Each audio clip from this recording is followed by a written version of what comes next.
Hello guys, this is your friend Naruto Audio Fanfics and we are back with a new fanfic.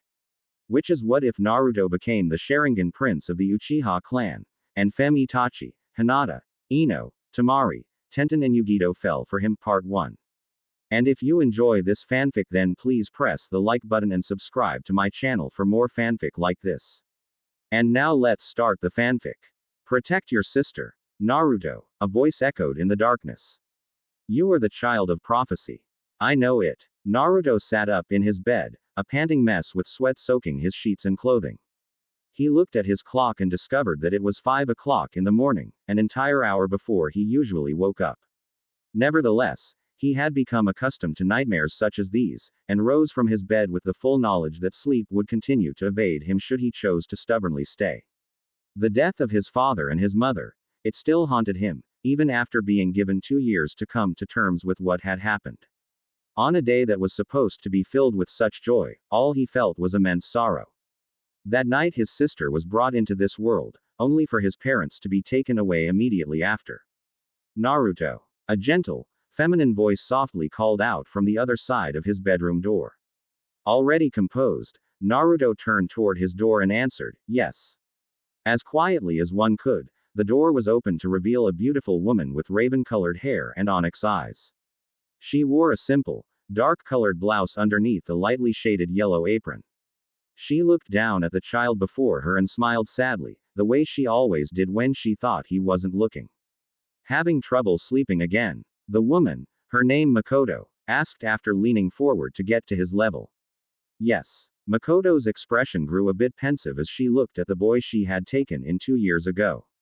Kushina, Naruto's birth mother, had always said that her son was mature for his age but mentioned that it came at a cost. He wasn't playful, friendly, or any way sociable. Seemingly stern at all times, it was tough to crack through his proverbial shell and see the young child underneath. Despite herself, Makoto smiled to lift the mood. Your brother and sister haven't woken up yet, and Izumi has gone on a trip with Fugaku. I was wondering if a strong boy would help me run some errands. I wonder if there is anyone in this house like that. She stroked her chin a bit and smirked as Naruto looked at her with a tilt of his head. Even Naruto was susceptible to clever paternal coercion. I can help you, Lady Makoto, Naruto offered respectfully with a nod of the head. As he went into his closet to get dressed, Makoto faltered a bit. 2 years, and he still spoke with her in such a formal way. She had never outright told him that he could refer to her as mother, but she'd be lying if she didn't relish such an idea. An eldest son, it was something she had always dreamed of having ever since Sasuke was born. Izumi was a great elder sister to Sasuke, but Makoto wanted there to be a brotherly figure for her youngest to learn from and admire. I am ready, Naruto announced quietly after walking back into view. Makoto smiled when she saw him, internally gushing over how much of a cutie-wootie he was. He was dressed in the clothes she had purchased for him, making him look like an actual member of the clan. A short-sleeved t-shirt with a high collar and a pair of short with shinobi sandals. Only his blonde hair made him stand out from other Uchiha children. Look at my handsome little man, she smiled with her hands on her hips. How did you get so handsome? Naruto blinked and shrugged his shoulders. My mother said that I got my looks from my father. Makoto hummed. Well, she was certainly correct. As you get older, I'll have to fight the girls off of you with a stick, she said before chuckling to herself. Soon after, the duo walked through the kitchen to the exit, with Makoto making sure to grab her handbag on the way. Naruto honestly had no clue where they were going, but it didn't matter.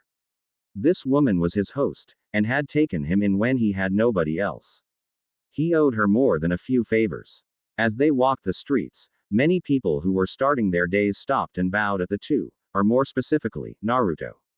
All non-shinobi in the village treated him with complete respect, always bowing and using the sama honorific when addressing him. He was the son of the 4th Hokage, after all, the very man who saved the village from destruction.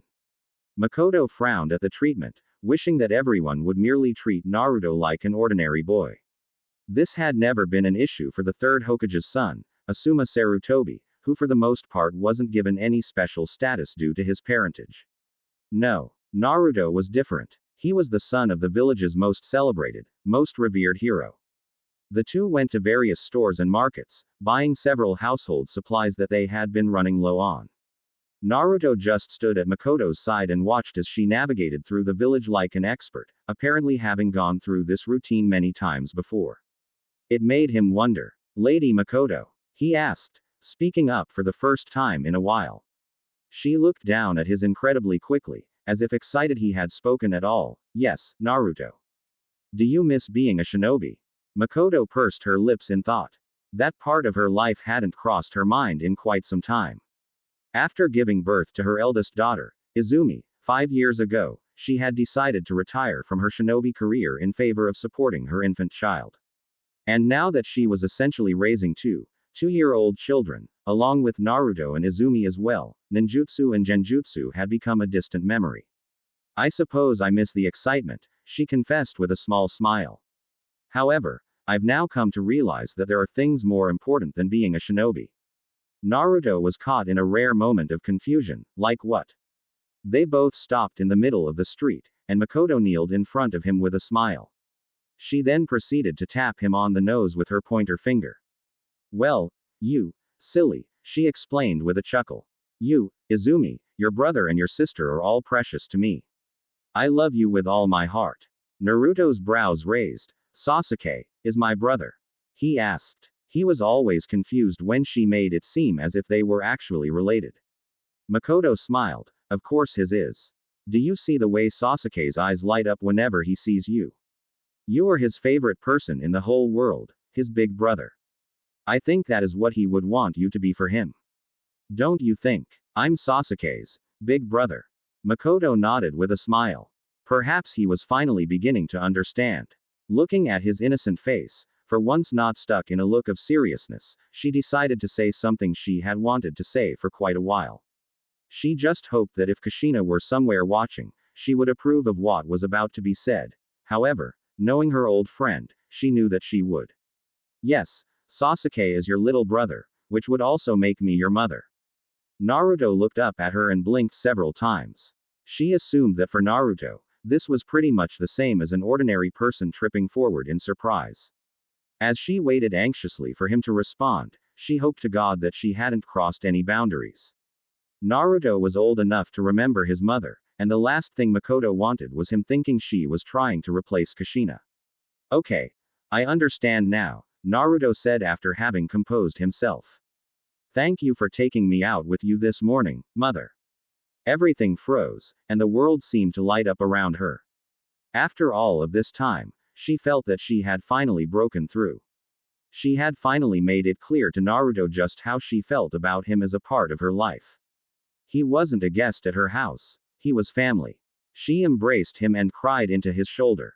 Naruto was confused but remained still until she finished.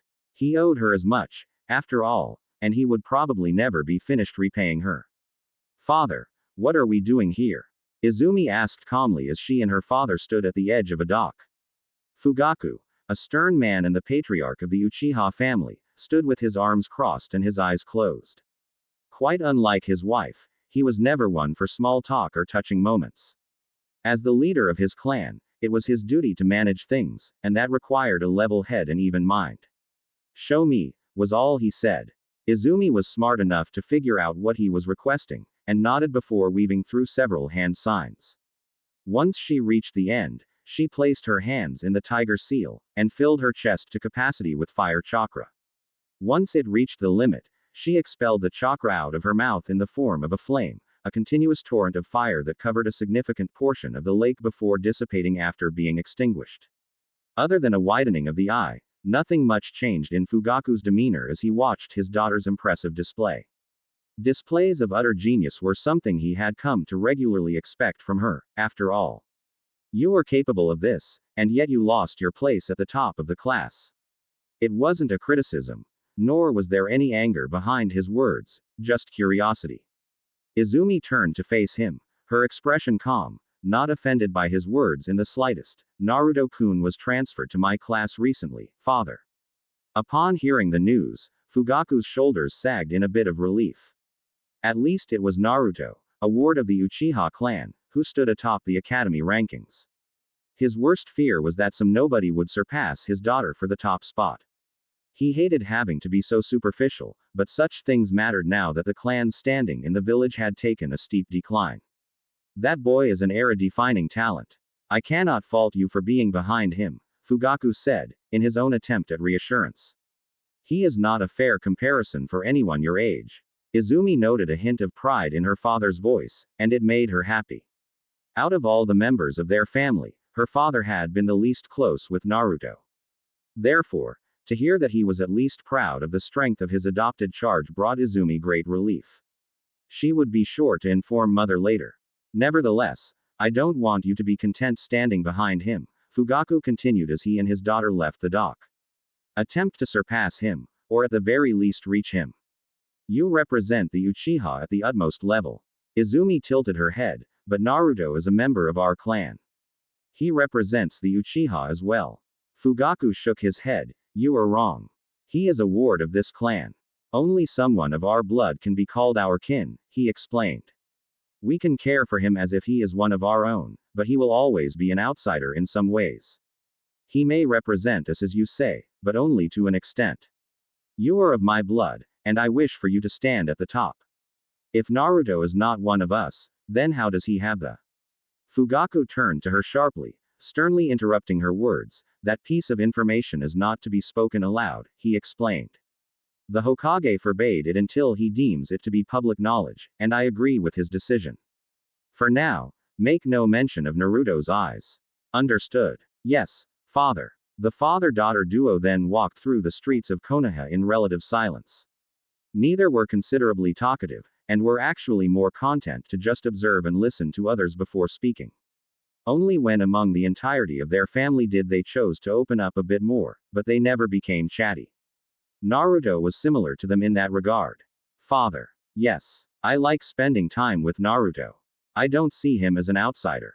Fugaku merely gave her a momentary side glance before switching his attention back forward.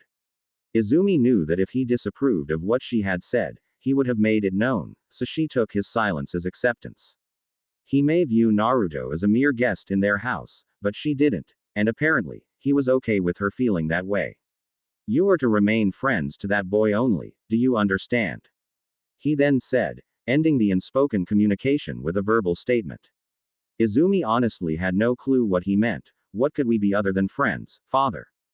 Fugaku's shoulders sagged as he realized what he had gotten himself into. Not in the mood to explain the concept of puberty and romantic relationships at the moment, and to be honest, he probably never would be. He decided not to expand upon what he had said.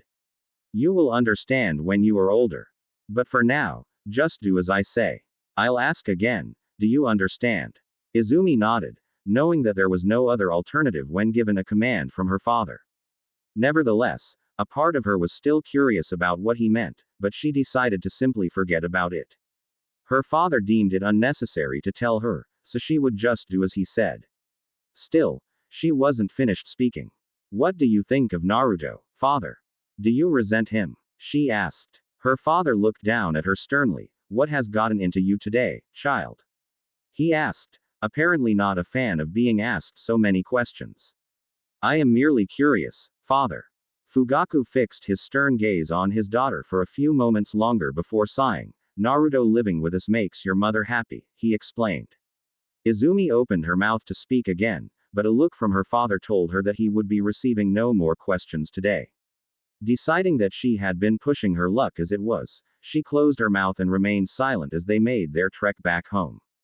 That evening, Naruto and Izumi had just returned from the academy.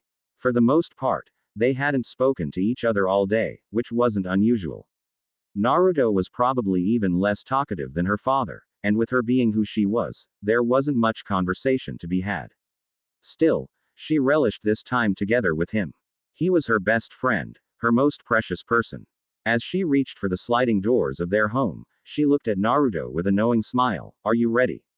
She asked. Naruto simply nodded, and the two entered through the sliding door and into the mudroom, a small room or entryway where footwear and outerwear can be removed before entering a house. As soon as they removed their sandals, they heard the padding of tiny feet on the wooden floors and knew they were about to be bombarded. Big brother. Two babyish voices shouted at once, and Naruto sighed as he realized he was the victim of the day.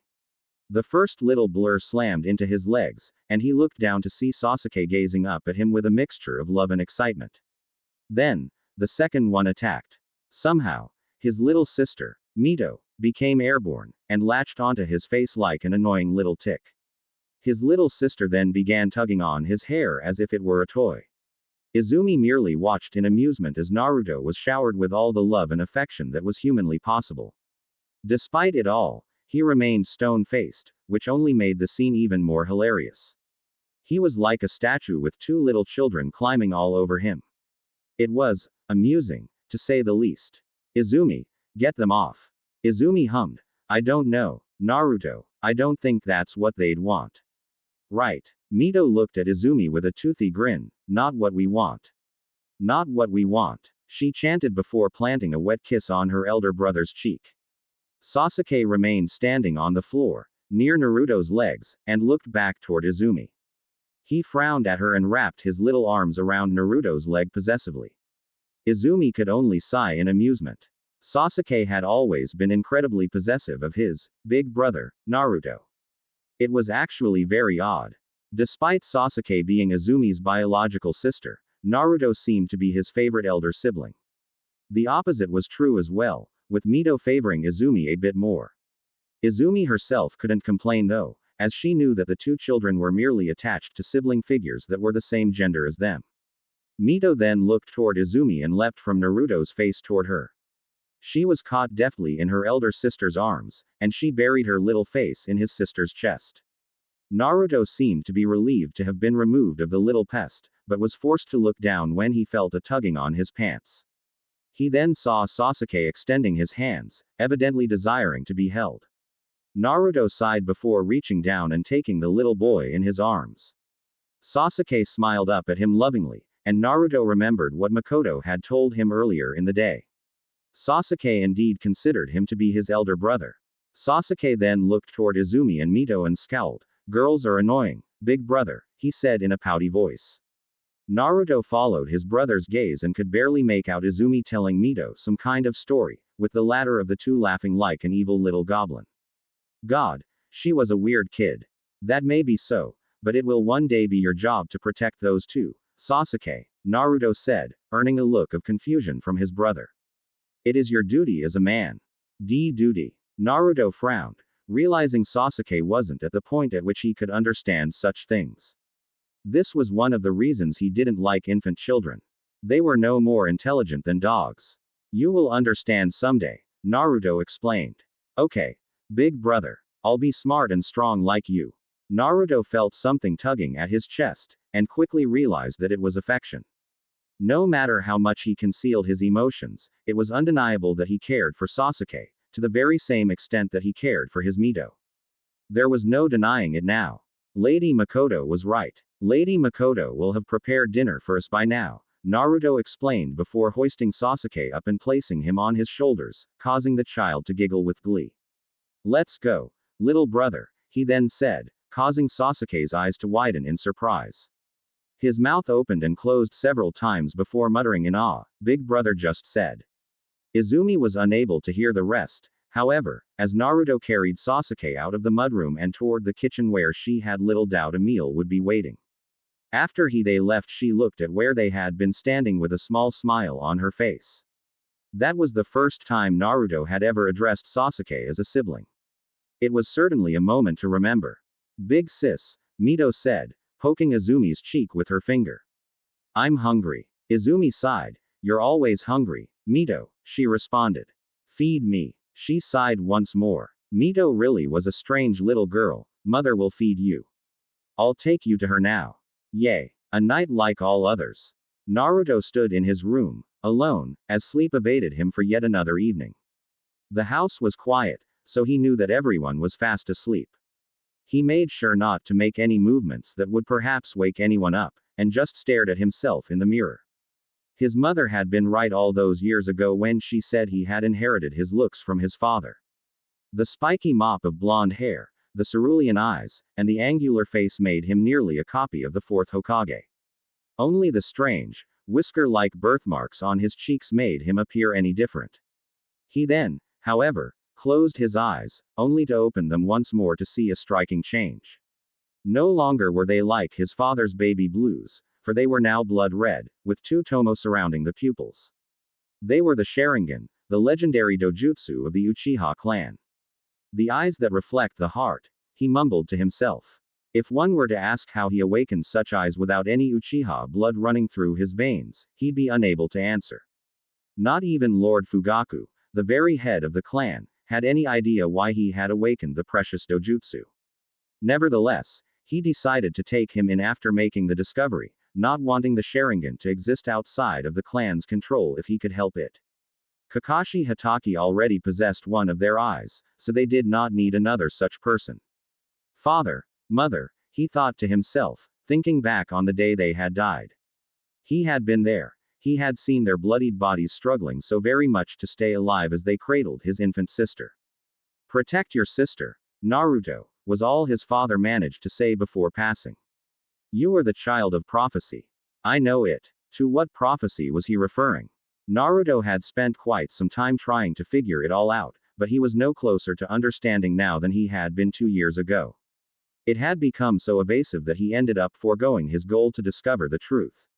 Suddenly, felt a knocking on his door. He quickly deactivated his Sharingan and quietly walked over to see who it was. To his immense surprise, it wasn't Lady Makoto or Izumi. Lord Fugaku. Get dressed, boy. The man was fully clothed himself, looking as if he were prepared for duty. After giving his charge some time to get dressed, he gestured for Naruto to follow him before walking away. Not one to disobey, Naruto did as told and followed with confusion as he and his legal guardian exited the house into the darkened streets of Konoha. They were empty, minus the occasional person out purchasing items after hours, so they made it to their destination without any real setbacks. To Naruto's surprise, they entered a training ground, one adjacent to a river. The moon reflected off of it to create a beautiful scene. Activate your eyes, boy. It was then that Naruto realized Lord Fugaku's Sharingan was activated, shining a dull red in the darkness of the night. A fully matured Sharingan with 3 tomo. Naruto then focused the chakra to his eyes and opened them to reveal his very own crimson red Sharingan. Try to kill me. Naruto's eyes widened. Pardon, Lord Fugaku. The man's expression hardened. If you are to possess the eyes of the clan, you will know how to use them in battle, he explained. Now, do as I say. If you do not fight with the intent to kill, you will be wasting my time. Almost before he could finish, he was forced to tilt his head to avoid being hit by multiple shuriken. He almost smirked at the boy's poise, absolutely no hesitation when given the order to fight. Seeing his initial attack did not work, Naruto began weaving through hand signs. Fugaku quickly mimicked the signs using his Sharingan, and they both finished simultaneously, announcing their jutsu with perfect synchronization. Fire style. Fireball jutsu. 2 massive balls of flames, both equal in size, were expelled from their mouths. The 2 jutsu then collided in an inferno-inducing clash, canceling each other out with equal force. When the flames dissipated, Naruto was out of sight, but Fugaku's trained senses allowed him to step back before his ankles were grabbed by 2 hands that burst out of the ground. Earth style. Impressive, he noted aloud before weaving through another set of hand seals. His chest expanded with hot chakra before he released it all at once. Fire style. Dragon flame bombs. This jutsu was superior to the standard fireball, and would incinerate the ground itself, forcing Naruto to escape above ground. Not even a second later, Naruto burst out of the ground several feet away from the blast radius and was then forced to duck after Fugaku attempted to take his head off with a brutal kick. Now taijutsu, the man remarked, before seemingly doing his very best to beat the boy to a pulp. Certainly, he wasn't trying his best, but he was still surprised by the boy's prowess. His moves were refined. His blocks and dodges were perfectly timed, and not a single movement was wasted. He was beginning to experience firsthand the pure genius of this child. Suddenly, the boy flipped over his head and just barely managed to pierce Fugaku through the back, hitting a vital point and drawing quite a bit of blood. Despite seemingly mortally wounding his gracious host, Naruto appeared virtually unaffected, even with specks of blood littering his cheeks. He was unsurprised when he heard a voice speak up from behind him. So, your eyes can read through my genjutsu. Just as it was said, the Fugaku he had just pierced dissipated into the air as if he had never been there in the first place, revealing it to have been an illusion. Yes, Lord Fugaku, Naruto answered before sheathing his kunai. He wasn't sure if his host had actually wanted him to answer the question, or if it was rhetorical, so he decided to answer anyway. The man's posture was relaxed, which told Naruto that the fight was now over. Naruto then bowed graciously and waited for Fugaku-sama to give him further instructions. Your eyes are keen, boy, the older man remarked. Not many in the clan can see through my genjutsu, yet you can. Thank you, Lord Fugaku. But you still have much to learn, Fugaku continued, not wanting to give the boy a big head. You and I will continue to meet here every evening after dinner to hone your eyes. Do you understand? Naruto nodded in understanding and turned to leave, assuming Fugaku-sama would do so as well. However, when he noticed he was not being followed, he turned around to see his new teacher standing exactly where he had been. Is there something wrong, Lord Fugaku? He asked. The man remained silent for several moments, his eyes closed and his arms crossed. He was indeed a problematic person to maintain a conversation with, similar to Naruto ironically. Are you not curious why I brought you out here, boy? Why I've decided to teach you? Naruto's head tilted a bit in confusion. He thought that Lord Fugaku had brought him out to train his Sharingan. Was there really something more to it that he wasn't quite understanding? For all of his genius, even Naruto could not read a person's mind. Fugaku sighed as he realized he would need to explain. My family has paid you a great debt, boy, he explained. My wife especially has gone far and beyond the call of duty when it has come to you. Of course, Lord Fugaku, and I am. Let me finish, Fugaku interrupted harshly, shutting Naruto up instantly. The idea had entered his mind later today, after having spoken with his daughter. It was obvious that the rest of his family was incredibly close to Naruto, with even Sasuke referring to him as a sibling. Funny enough, Sasuke's first words were Naruto's name. You are to exist to protect them, Fugaku continued. Even if it means sacrificing your own life, you will protect Izumi and Sasuke. In doing so, you will have repaid the favor this family and the clan have gifted you. Is that acceptable? Naruto didn't hesitate, not even for a single moment. Of course it is, Lord Fugaku. I will protect them with my life. Yet another opponent fell, and rather quickly to boot. Izumi watched as Naruto won the most recent of the many academy spars he had taken part in over the years. He had yet to lose any. Even though they had been allowed to skip several years of the academy, and were going up against students roughly 5 years older than them, Naruto and Izumi both still remained undefeated. And the winner is Naruto.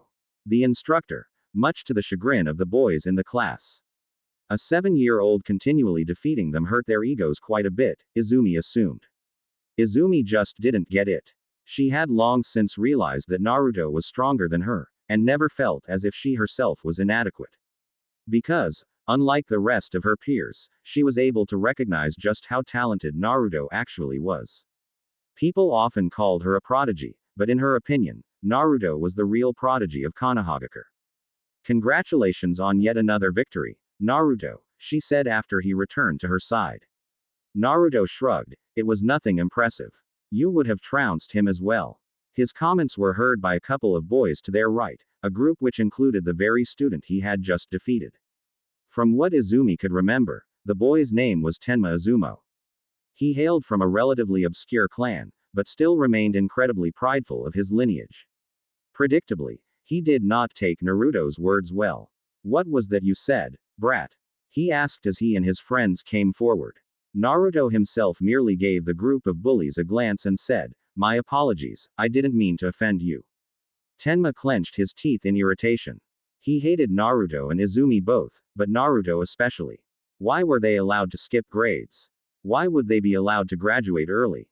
And most of all, why was he unable to defeat them despite his best efforts? It wasn't fair in his opinion. You know what? I'm not some nobody. I'm a member of the Izumo clan. We may not be as powerful as the Uchiha, but we're not weak. Tenma growled. I was unaware your clan existed, Tenma. That is interesting. Please tell me about them. Izumi knew that this was Naruto trying to be nice, but on the outside, it honestly did seem as if he was making a subtle jab toward the obscurity of Tenma's clan. Naruto's lack of experience with socializing would sometimes bite him in the butt, leading to awkward conversations and situations. As she guessed, Tenma only became angrier, and gripped the front of Naruto's shirt tightly, pulling the younger boy toward him. The lack of fear on Naruto's face just seemed to frustrate Tenma even more, and he clenched even harder, nearly lifting the 7-year-old Uzumaki off the ground. Never took you for a guy who had jokes, Uzumaki, he growled. How about we teach you what happens to jokesters? Tenma, what are you doing? Naruto asked, though for whatever reason his voice sounded very different. His eye widened, and he released his chakra just as they were taught by the instructors to do. Upon doing so, the Naruto he had been gripping by the shirt faded away, revealing it to actually be one of his friends. Arching his head to look forward, he saw Naruto and Izumi standing there as if nothing had happened. Genjutsu, he growled. You Uchiha brats and your damn genjutsu. Izumi, the perpetrator of the genjutsu, remained silent. Naruto, on the other hand, looked at her with an appraising glance, apparently impressed by her jutsu. Did Lord Fugaku teach you that? He asked. She shook her head. No. I learned it on my own. Tenma became enraged once more, and appeared as if he were about to unleash his fury before the class was interrupted by their instructor. The man waited until he had everyone's undivided attention before he decided to speak. His voice was incredibly deep, and practically boomed throughout the entire training area. We have a new student joining our class today. Please treat him with kindness and make him feel welcome. It was then everyone noticed the young boy standing at his side. He was dressed in a formal white kimono, with pale skin, shaggy white hair, and attractive facial features. However, what was most notable were his eyes. They were pale, with a hint of lavender, making it almost seem as if he were blind. It was the Byakugan, the signature eye of the Hyuga clan. This is Tonari. He had been granted the opportunity to skip up to our class. I'd like for all of you to do your best to help him get caught up to the current curriculum. Remember, as future Konoha shinobi, you must learn to care for and assist your comrades. Do you understand? The instructor. Yes, sensei, everyone said in unison, clearly not enthused at all. Naruto, however, was curious about the boy in front of him, and subtly activated his Sharingan, an action only noticed by Izumi, who raised a brow at the display. Naruto rarely took an interest in others, so to see him going as far as to activate his Sharingan meant that he saw something that intrigued him. What do you see, Naruto? His response took a few moments to come out. His chakra, it is strong, and strange as well, was all he said before his eyes returned to their cerulean blue color. Izumi looked away from the new student, shifting her attention entirely to Naruto. How so? She asked. I can't explain, Naruto revealed. All I can say is that it is very potent. Izumi was beginning to get intrigued as well, like yours. She said. Naruto nodded. It is close. This boy had chakra that rivaled Naruto's. That was something Izumi thought that she would never hear. The son of the fourth Hokage had massive reserves, rarely ever tiring or running low on chakra. She was aware that it was a trait of the Uzumaki clan, but also noted that Naruto's chakra was particularly powerful, even by their standards. Geez, another little brat is joining our class. Tenma complained. He figured this kid would be unreasonably strong as well. Oddly enough, the new kid, Tonari as he was called, ignored all others and headed straight for Naruto. It was like he was being attracted by some kind of invisible force, weaving through everyone else until he was face to face with the number one student in the class. You must be Naruto, he greeted, his voice calm. The honorable son of the fourth Hokage and ward of the Uchiha clan. Then veins became visible around Tonari's eyes and temples, a sign that he had activated his Byakugan. He seemed to scan over Naruto's body, similarly to how Naruto had done to him earlier. However, the Byakugan was unique in the sense that it could literally see into a person's chakra coils. Therefore, Tonari was quite literally looking into and through Naruto. And your chakra is amazing. As expected, Tonari finished, deactivating his eyes. I hope that my chakra impressed you as well when you took your little peek, Naruto. So he noticed Naruto observing him earlier. That was admittedly pretty impressive, demonstrating that Tonari was at the very least an incredibly perceptive individual. Izumi, however, assumed that there was far more to this boy than just an intelligent mind. "You are a Hyuga?" Naruto asked, not commenting on Tonari's previous statement. Tonari smiled and shook his head. "I am as much of a Hyuga as you are an Uchiha, Naruto. Quite like yourself, I am simply a guest to the clan." Naruto's eyes narrowed. "You seem to know quite a bit about me." The tension was beginning to get a bit high, mostly due to Naruto's reclusive nature. He didn't like people knowing a lot about him, especially strangers. This Tonari fellow was demonstrating knowledge regarding information that he shouldn't know at all. Tonari's smile remained. "I apologize, you are someone who interests me, so I decided to be thorough when asking about you," he confessed. His answer was good enough to satisfy Naruto's curiosity, so there was no more conversation to be had. Oddly enough, Tonari remained at his side as they watched the remaining academy spars. Izumi absent-mindedly noticed that Tonari was paying absolutely no attention to the matches, choosing to openly stare at Naruto. Then, it was announced that it was his turn to fight, a surprise as it was his first day. Izumi was curious about his style, and watched as he stood across from a much taller boy at the center of the sparring circle. As soon as she saw the look on his face, the small smile and the air of calmness, she knew that he was most definitely going to win. "Begin," the instructor ordered, bringing his hand down to signal the beginning of the match. It happened quickly. The larger boy lunged forward, faster than most in the class would be able to. But Tonari weaved past the punch and delivered a palm strike into his opponent's abdomen, sending him staggering back. The boy clenched his stomach in pain, having apparently suffered internal injuries due to the attack. The match was clearly over. However, Tonari didn't seem to agree, and blurred forward in an impressive showing of speed to give the finishing blow, a second strike which would undoubtedly leave long-lasting damage. The academy instructors panicked, but were unable to move quickly enough to stop it in time. If left unable to defend himself, this boy would be hospitalized. Izumi felt a slight shift in the air next to her and smiled as she realized things would be okay. Right before Tonari could hit his opponent again, a hand quickly gripped his wrist in a vice. The grip was indeed tight enough to cause pain, but he didn't seem affected, deciding it more important to smile at the person who had stopped him. "You are very fast, Naruto," he complimented, looking into the blonde's intimidating Sharingan eyes, which were quickly deactivated before anyone else could see. The spar was over. Naruto lectured calmly before releasing Tonari's wrist. Tonari's head tilted like a confused puppy. "I don't understand. A fight is not over until your opponent is dead, or incapacitated to the point where they cannot continue. That is how it is explained in the Shinobi Handbook." Naruto crossed his arms, his mouth contorted into a severe line. "As usual, that was not a fight, it was a spar between comrades." The head instructor then decided that it was a good time to get involved. "Well said, Naruto," he said in approval, before switching his attention to Tonari. "And you, young man, will be coming with me to meet with the headmaster after class. You must learn how things work here at the academy. This is not like your training with the Hyuga." "I understand. Please forgive me," Tonari requested with a bow. The instructor sighed, clearly stressed out about the incident report he would have to submit about this. Deciding that doing such work would only serve to irritate him and keep him here longer than he needed to be, he decided that a warning was enough, that a trip to the headmaster actually wasn't necessary. He sighed. "Fine, just don't let this happen again."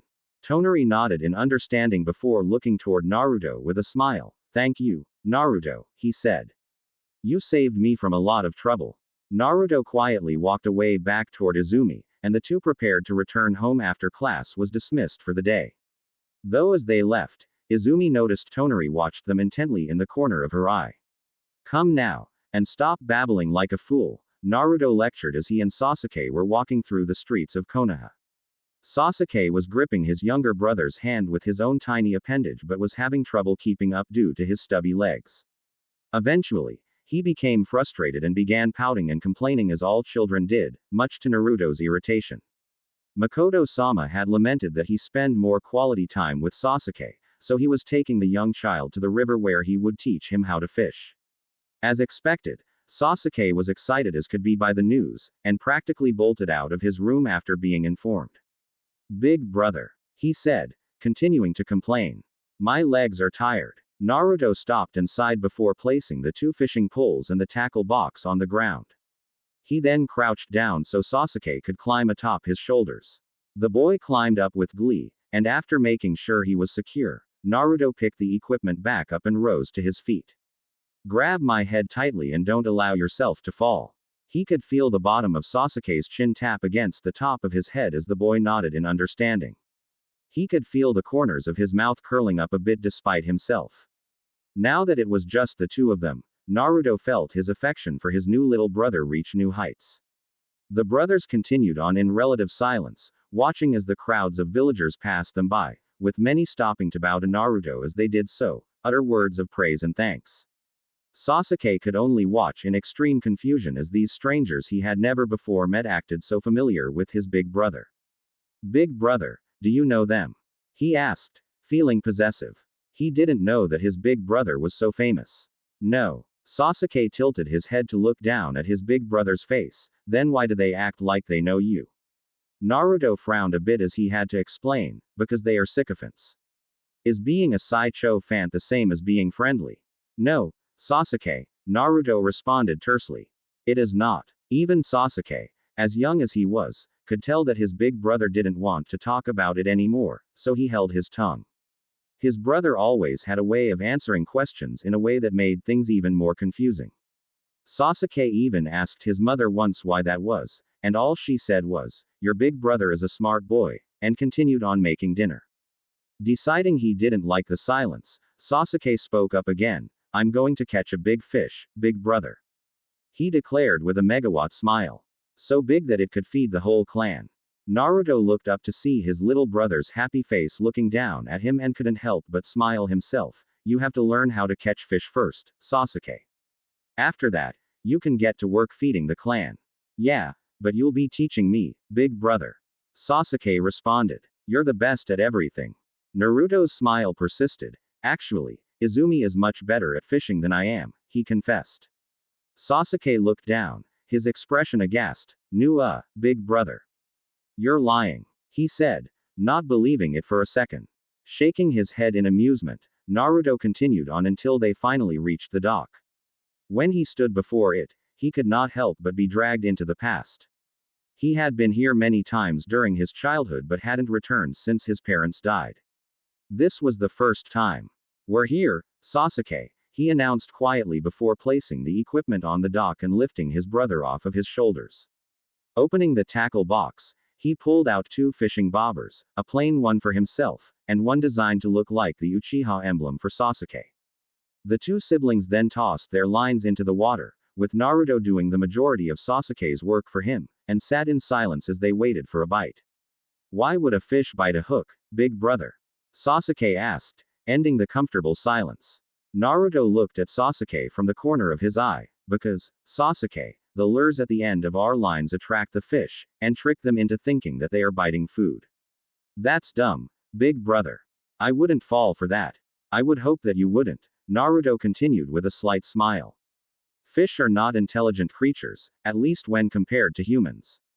They are easy to trick because of this. His explanation seemed to be satisfactory, as Sasuke bounced his head up and down and turned back to watch his bobber floating on the water's surface. His big brother told him that when a fish bit on his hook, the bobber would be pulled underwater, and when it did, he would have to pull on his fishing rod and reel it in, whatever that meant.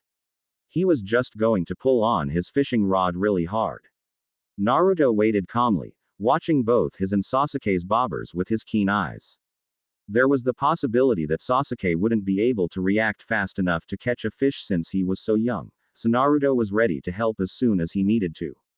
Hey, big brother, who taught you how to fish? Naruto felt memories bombard his mind at the question. My father taught me, he calmly explained. Sasuke was a bit surprised. Father taught you? Asked. Then why isn't he the one teaching me? Naruto shook his head. Your father and my father are not the same people, Sasuke. Sasuke's eyes widened in surprise, and his blood went cold at what he heard. How was that possible? How could his big brother have a different dad? That was impossible. Then, how are you my big brother? Sasuke asked, scared of what the answer might be. Naruto remained calm, having known this day would eventually come. You parents were kind and took me in when I had no home, Sasuke, he explained. You and I are not related by blood. What about Mito? Sasuke asked with a sniffle. This would be that part that hurt. She is my sibling by birth, Sasuke. But it doesn't mean that I. So you're not my real big brother then? Sasuke interrupted immaturely, standing up to his feet. I bet you love Mito more. Of course not. No. Sasuke shouted, not wanting to hear any of it. You're not my real big brother. You're a liar, and I hate you. He then threw his fishing rod into the river and ran off in the opposite direction toward their house. Naruto watched him go with a somber expression. This had definitely not been how he had expected today to go. He looked back toward the water and saw Sasuke's fishing rod floating at the surface. The rod had belonged to him when he was a child, and was a gift from his father. He had intended to pass it on to Sasuke today, but it seemed that would now be a fruitless endeavor. Sighing, he made a cross-like hand seal, and in a puff of smoke, a perfect replica of himself appeared at his side. It was a solid clone, created through the use of the shadow clone jutsu. He then turned toward his clone and spoke calmly, follow him from a distance and make sure he gets home safely. The clone nodded before leaping up and landing on the nearby rooftops, which he would use to follow Sasuke while remaining unseen.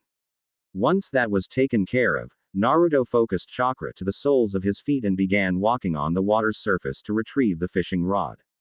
Once he reached it, he took it in his hands and looked at it with a sad smile.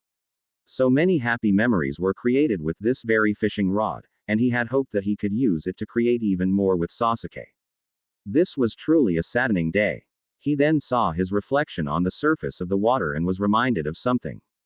3 years ago. Don't fall behind, Naruto, Minato warned with a smile as they made their way toward the dock. The fish will all swim away before we get there. Naruto hurried forward to reach his father's side. Sorry, father, he said. Suddenly, his father grabbed him by his waist and lifted him up so that he could sit on top of his shoulders. Naruto looked around and noticed everyone in the village was looking at him and smiling. Everyone loved the Hokage and his son, and found the entire scene to be incredibly sweet. Naruto decided to ignore them, as usual. An odd trait for a child, Naruto liked it when things were quiet. It allowed him to observe the vast and exciting world around him without any interruptions. There was so much for him to see, so much for him to learn, and quite honestly, the possibility of learning about it all was one of the few things that actually made him excited. We're here, Naruto, Minato said before setting down the fishing rods and placing his son in the dock. It took a few moments for his father to get everything set up, so Naruto settled for looking around the river. He saw many organisms coexisting in this beautiful ecosystem, and was fascinated. He then looked down at the water's surface and saw his reflection, watching as it copied his every expression and movement. It's like a mirror, father, Naruto commented innocently before looking back up to see his father extending a child-sized fishing rod toward him. It is beautiful, isn't it? Minato responded before nodding toward the fishing rod. Here, take it. Naruto thanked his father before gently grabbing the fishing rod in his hands. He looked over it and could tell that it was a bit old, definitely not something his father purchased recently. My father gave this to me when I was your age, Naruto, Minato explained with a smile. And now I'm giving it to you. Naruto's eyes widened. It's that old. Minato leaned his head back and laughed a bit before responded. What are you saying? He asked. That your father is an old man. Naruto nodded. You're much older than me, father. Minato chuckled a bit more before sitting on the edge of the dock and gesturing for his son to do the same. They both then cast their lines and waited patiently to get a bite. Naruto. Yes, father. Minato looked at his boy with a somewhat severe expression. Someday, when you're older, and when that fishing rod is too small for you, I want you to pass it on to someone that is precious to you so they can enjoy it too. Do you understand? Naruto nodded. Yes, father. I understand. Satisfied, Minato ruffled his son's hair before looking back at the water. Alrighty then, let's catch some fish so your mother can cook us some dinner. Present. Naruto remained standing on the water's surface, content to just stare at the gift his father had given him those years ago. Whenever he was reminded of his parents, he felt himself flooded with sadness. Memories which would have once been considered pleasant were now wrought with reminders of what he had lost. Suddenly, he felt a familiar chakra signature appear behind him and looked over his shoulder to see who it was. So, you know how to walk on water already as well, Naruto? Tonari asked with a smile, standing roughly 5 feet away from his new classmate. What are you doing here? Naruto asked, not at all in the mood to talk. Tonari smiled. I already told you that you are a person who interests me, Naruto. So you're following me around now? Tonari nodded, seemingly unashamed. Naruto was a bit surprised that it took until now for him to sense Tonari's presence, but chalked it up to the white-haired boy being able to suppress his chakra. It was yet another sign that this person was not normal, and he was quickly beginning to find himself on Naruto's radar. I saw what happened with your younger brother, Tonari commented, causing Naruto to tense up. I was sorry to see that. I hope you guys can rekindle your relationship. Maybe. He was interrupted as he was forced to take a step back as Naruto was nearly instantly within an inch of his face, his Sharingan blazing with anger. He noted just how fast Naruto was to be able to get so close to him before he could blink, but then noted the glare he was receiving. Did I overstep my bounds, Naruto? He asked with his signature smile. Stay away from Sasuke, Naruto warned. Sharingan eyes that would have intimidated almost anyone else seemed to peer directly into Tonari's soul. Tonari put his hands up in a placating gesture. I will, Naruto, I assure you. It is only you that interests me. I did not mean to give you the wrong impression. I hope you can forgive me. Naruto stared at Tonari, his expression calm and his eyes blazing with fury. He knew that a part of his anger stemmed from the loss of his bond with Sasuke, but a genuine piece of him was beginning to get sick of this Tonari fellow rather quickly. Stay away from me as well, he warned. His eyes then narrowed as the boy across from him chuckled. I cannot do that, Naruto, Tonari responded. Can you not feel the connection between us? It is invisible, yet I can feel it so clearly. Naruto's eyes narrowed. This individual was proving to be more than just a bit odd. No, this was seeming more like a growing obsession. Naruto had no idea what connection he was referring to, but if Tonari didn't back off, they were going to have problems. While he was never a fan of violence or fighting, if someone began following him while he was with his loved ones, he'd defend what was precious to him. Follow me again, and you will be met with more than just a warning, Naruto said. Please do not make me need to take action against you. And with that, in a swirl of leaves, he was gone. Tonari merely looked at where he was standing with a smile. Huh, so he can use the body flicker jutsu too. When Izumi arrived home, she certainly expected to be met with the presence of a small child. Her mother had taken Mito out to run errands, which left Sasuke alone to spend the afternoon with Naruto. She had expected them to have returned by now, considering how much time it had been, but when she came home, Sasuke did not come to greet her as he usually did. Good, you're here now, a voice suddenly spoke up from the corner. She turned and saw Naruto with his eyes closed and his arms crossed, though there was something weird about him. He felt like Naruto, yes, but he also seemed incomplete. Are you a shadow clone? Izumi asked, receiving a nod in response. I leave Sasuke to you now, the clone said before dispelling in a cloud of smoke. Ah, so Naruto had left a shadow clone to watch over Sasuke in his absence. Naruto usually used shadow clones when he was too busy to do something himself, which meant that he was probably out doing something serious.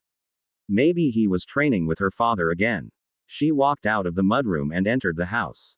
She half expected to see her little brother playing in the kitchen or the living room but was surprised to see that he was no there. Knowing there was only one other place that he could be, she softly walked toward his bedroom, expecting to see him playing with his toys. What she found, however, was a 3-year-old child who looked utterly depressed. The lights in his room were off, and he was laying face first in his pillow, which was muffling the clear sounds of crying. Sasuke, she said, speaking softly so as not to startle him. A muffled voice of a child responded, Go away. Izumi sighed, realizing that she was going to have to console a child. Still, it pained her to see her little brother so upset, so she decided to try her best to help him. What's wrong, Sasuke? She asked. Does this have something to do with your big brother? Sasuke's face shot up from his pillow, dripping with tears and contorted into a vicious glare. He's not my big brother. He growled, actually causing Izumi's eyes to widen. He's a fake. And Mito's a fake. Everything made sense after that. So, Sasuke had finally discovered that Naruto and Mito didn't share any blood relation with their family.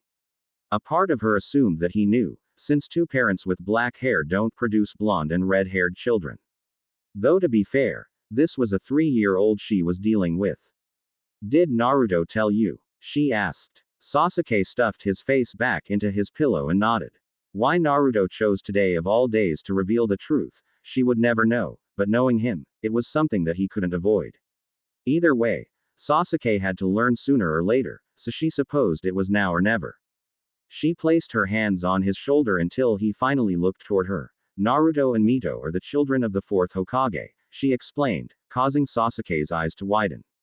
On the day Mito was born, their parents died, and he had nowhere else to live. Our mother was friends with their mother, so she took them into our family. So it's true. Sasuke mumbled to himself before crying once more. It was clear that a part of his was hoping it was a lie or a joke. Izumi decided that it was time to bandage this emotional wound. Her mother would certainly be the person most suited for this task, no doubt, but she wasn't here, so Izumi figured Sasuke would need to settle for her instead. She thought long and hard before finally speaking. Naruto loves you, Sasuke, she explained softly. And no matter what you say now, I know that you love him. You two are not related by blood, that is true, however, your bond is even greater than that. Siblings usually don't get to choose one another, but you two were granted that opportunity. That makes your love more special. Sasuke sniffled again. Really? Izumi nodded. Really, and you know something, Sasuke. I think Naruto would be very happy if his little brother gave him a big hug when he came home. Do you think he'd like that? Her brother chuckled and wiped his eyes. Yeah.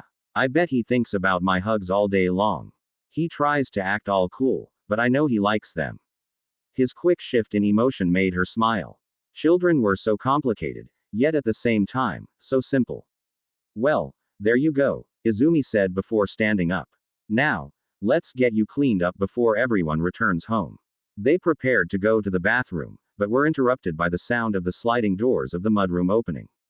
Sasuke looked up toward his big sister as if asking her permission, and she nodded. Immediately after, Sasuke darted into the mudroom to see Naruto removing his sandals, his expression the same as always. Big brother, he shouted, surprising Naruto before running forward and hugging his legs. I'm sorry that I threw your fishing rod, big brother. Sasuke said, burying his face into Naruto's leg out of shame. And I'm sorry I was mean to you. Initially, he received no response but then felt a familiar hand place itself atop his head before ruffling his hair. Sasuke looked up to see his big brother looking down at him with a smile. His eyes then widened in surprise when he was handed the same fishing rod from earlier. My father gave this to me when I was your age, Sasuke, Naruto explained, unknowingly mimicking his father's very words to him from years ago. And now I'm giving it to you. To me? Sasuke asked with wide eyes. Naruto nodded before he remembered what his father told him. Just promise me something, Sasuke. Sasuke's head bobbed up and down, eager to please. Of course, big brother. Anything. One day, when you grow too big for this, I want you to give it to someone that is precious to you. Do you understand, Sasuke? Like who? Naruto smiled once more, for what felt like the 100th time today. That's for you to decide, he said before standing up and ruffling Sasuke's hair once more. Now come with me to the kitchen. You haven't eaten your lunch yet today. Sasuke's stomach growled, and he giggled before nodding and following his big brother to the kitchen. Okay, big brother. Izumi watched the whole thing with a smile. Naruto leapt back, just in time to dodge a barrage of shuriken that would have left him dead or hospitalized. He landed at the center of a small clearing, his Sharingan active and alert so he could keep track of his opponents. He waited patiently, wondering when they would make their next move. His eyes widened slightly when a massive mallet, made entirely of red, glowing, malleable chakra appeared above him, and quickly slammed down with incredible speed and force. The impact of the attack created tremors throughout the nearby landscape, and left much of the ground crushed and demolished, sending dirt and rock flying into the air. The chakra hammer then faded, and revealed an empty crater, containing only a single, destroyed log. For a moment, nothing happened. Then, two figures jumped from the trees and landed deftly at the center of the crater. One was a young Inuzuka girl, not much older than Naruto, if at all, with brown hair, red fang tattoos in her cheeks, and slightly larger than average canine teeth. She sniffed the air a few times before looking toward her partner, who just so happened to be a familiar face. He's gone. I can't smell him anywhere. Tonari smiled. Naruto is using genjutsu to fool our senses, he explained. Do not worry though, Hana, my Byakugan can break through the illusion and find where he is hiding. After focusing chakra into his eyes, his dojutsu activated and he was able to see with X-ray vision, a 360-degree vision that could expand for miles. Nothing escaped his gaze, which was why it came as no surprise when he saw their opponent hiding away in the distance. He is a mile away, to the north, Tonari stated, earning a nod from Hana. They jumped forward, weaving through the surrounding woods with ease. Raised in the land of fire, they were both as comfortable in the trees as they were on the ground, so travel through thick forests more like second nature than anything else. As they got closer to Naruto's location though, Tonari noticed something approaching them at breakneck speeds. Hana, go to the right, he advised before dodging to the left. It was a good thing that they did too, because immediately after, a massive fireball flew by them, and would have hit them dead on had they not reacted on time. They heard the explosion created by the impact of the fireball in the distance behind them, but continued pressing forward, ignoring the plume of smoke looming in their rear view. Predictably, that only seemed to be stage 1, as they were then forced to show off their reflexes by dodging a multitude of small, much faster fireballs. JG's, Naruto sure likes using fire. Shit, Hana commented as a ball of flames zipped right by her head. Eventually, the barrage ceased, but only for a moment, as Tonari noticed something with his visual prowess that actually made his eyes widen. Get behind me, he warned before extending his hands out in front of him. Many dragon-headed balls of flames came homing in toward them, stronger than the previous attacks and much too fast to dodge. Just in the nick of time, a red chakra shield appeared in front Tonari and defended the two newly made genin from the inferno that would have surely killed them, leaving only ashes behind. Hana stood behind her new teammate, in awe of what she had witnessed. Her two teammates were so much stronger than she was. Tonari, you. The rest didn't come out though, as a dark silhouette of a figure appeared before her in the blink of an eye. All she saw were two haunting red eyes, each with two tomo surrounding the pupils, and found herself collapsing to the ground despite her best efforts to stay standing. Genjutsu, she thought to herself before unconsciousness overtook her. Silence reigned as Tonari turned around to see Naruto standing over the unconscious body of Hana. Most would be upset, or even angry to see their comrade in such a state, but Tonari simply smiled. Naruto then turned around as well, and the two boys were face to face, their newly minted Konoha headbands glinting in the rays of sunlight. I'm glad that it is now just you and me, Naruto, he confessed. I've been thinking of this moment for quite a while now. The two stood in silence for a few more seconds, before darting toward each other in blurs of speed. Punches, kicks, palm strikes, anything you could think of were thrown, each for the sole purpose of ending the fight then and there. Tonari's fighting style, the gentle fist, could finish the bout with even a single touch, so Naruto decided that taijutsu would be an unnecessary risk. Enough, he said, jumping back, his hands blurring through seals faster than the eye could track. Earth style. Earth Dragon Bomb. Immediately after, a muddy dragon head appeared from the ground, propelling dense chunks of large rock toward Tonari. Before they could reach through, Naruto expelled a torrent of flames from his mouth, engulfing his Earth-style attack and making it stronger. It was rare for someone to be skilled enough to combine two nature elements together for an attack, but Tonari was here seeing it now. He smiled, realizing that Naruto was just as special as his instincts had told him he was. At that moment, Tonari decided to demonstrate his talent for ninjutsu as well. Hiding in the surface jutsu, he muttered before sinking and melding into the ground, and just in time as the balls of flaming earth flew right overhead. Naruto's Sharingan eyes narrowed as he watched Tonari disappear into the ground with no trace. Unlike his opponent, his eyes were not capable of seeing through surfaces, so he could only wait patiently before he would undoubtedly be attacked. It was so quiet now. He could hear the sounds of crickets in the distance, and the occasional animal rummaging throughout the brush. The wait dragged on far longer than he had predicted it would have, and he was beginning to wonder if Tonari actually used the jutsu to flee the fight.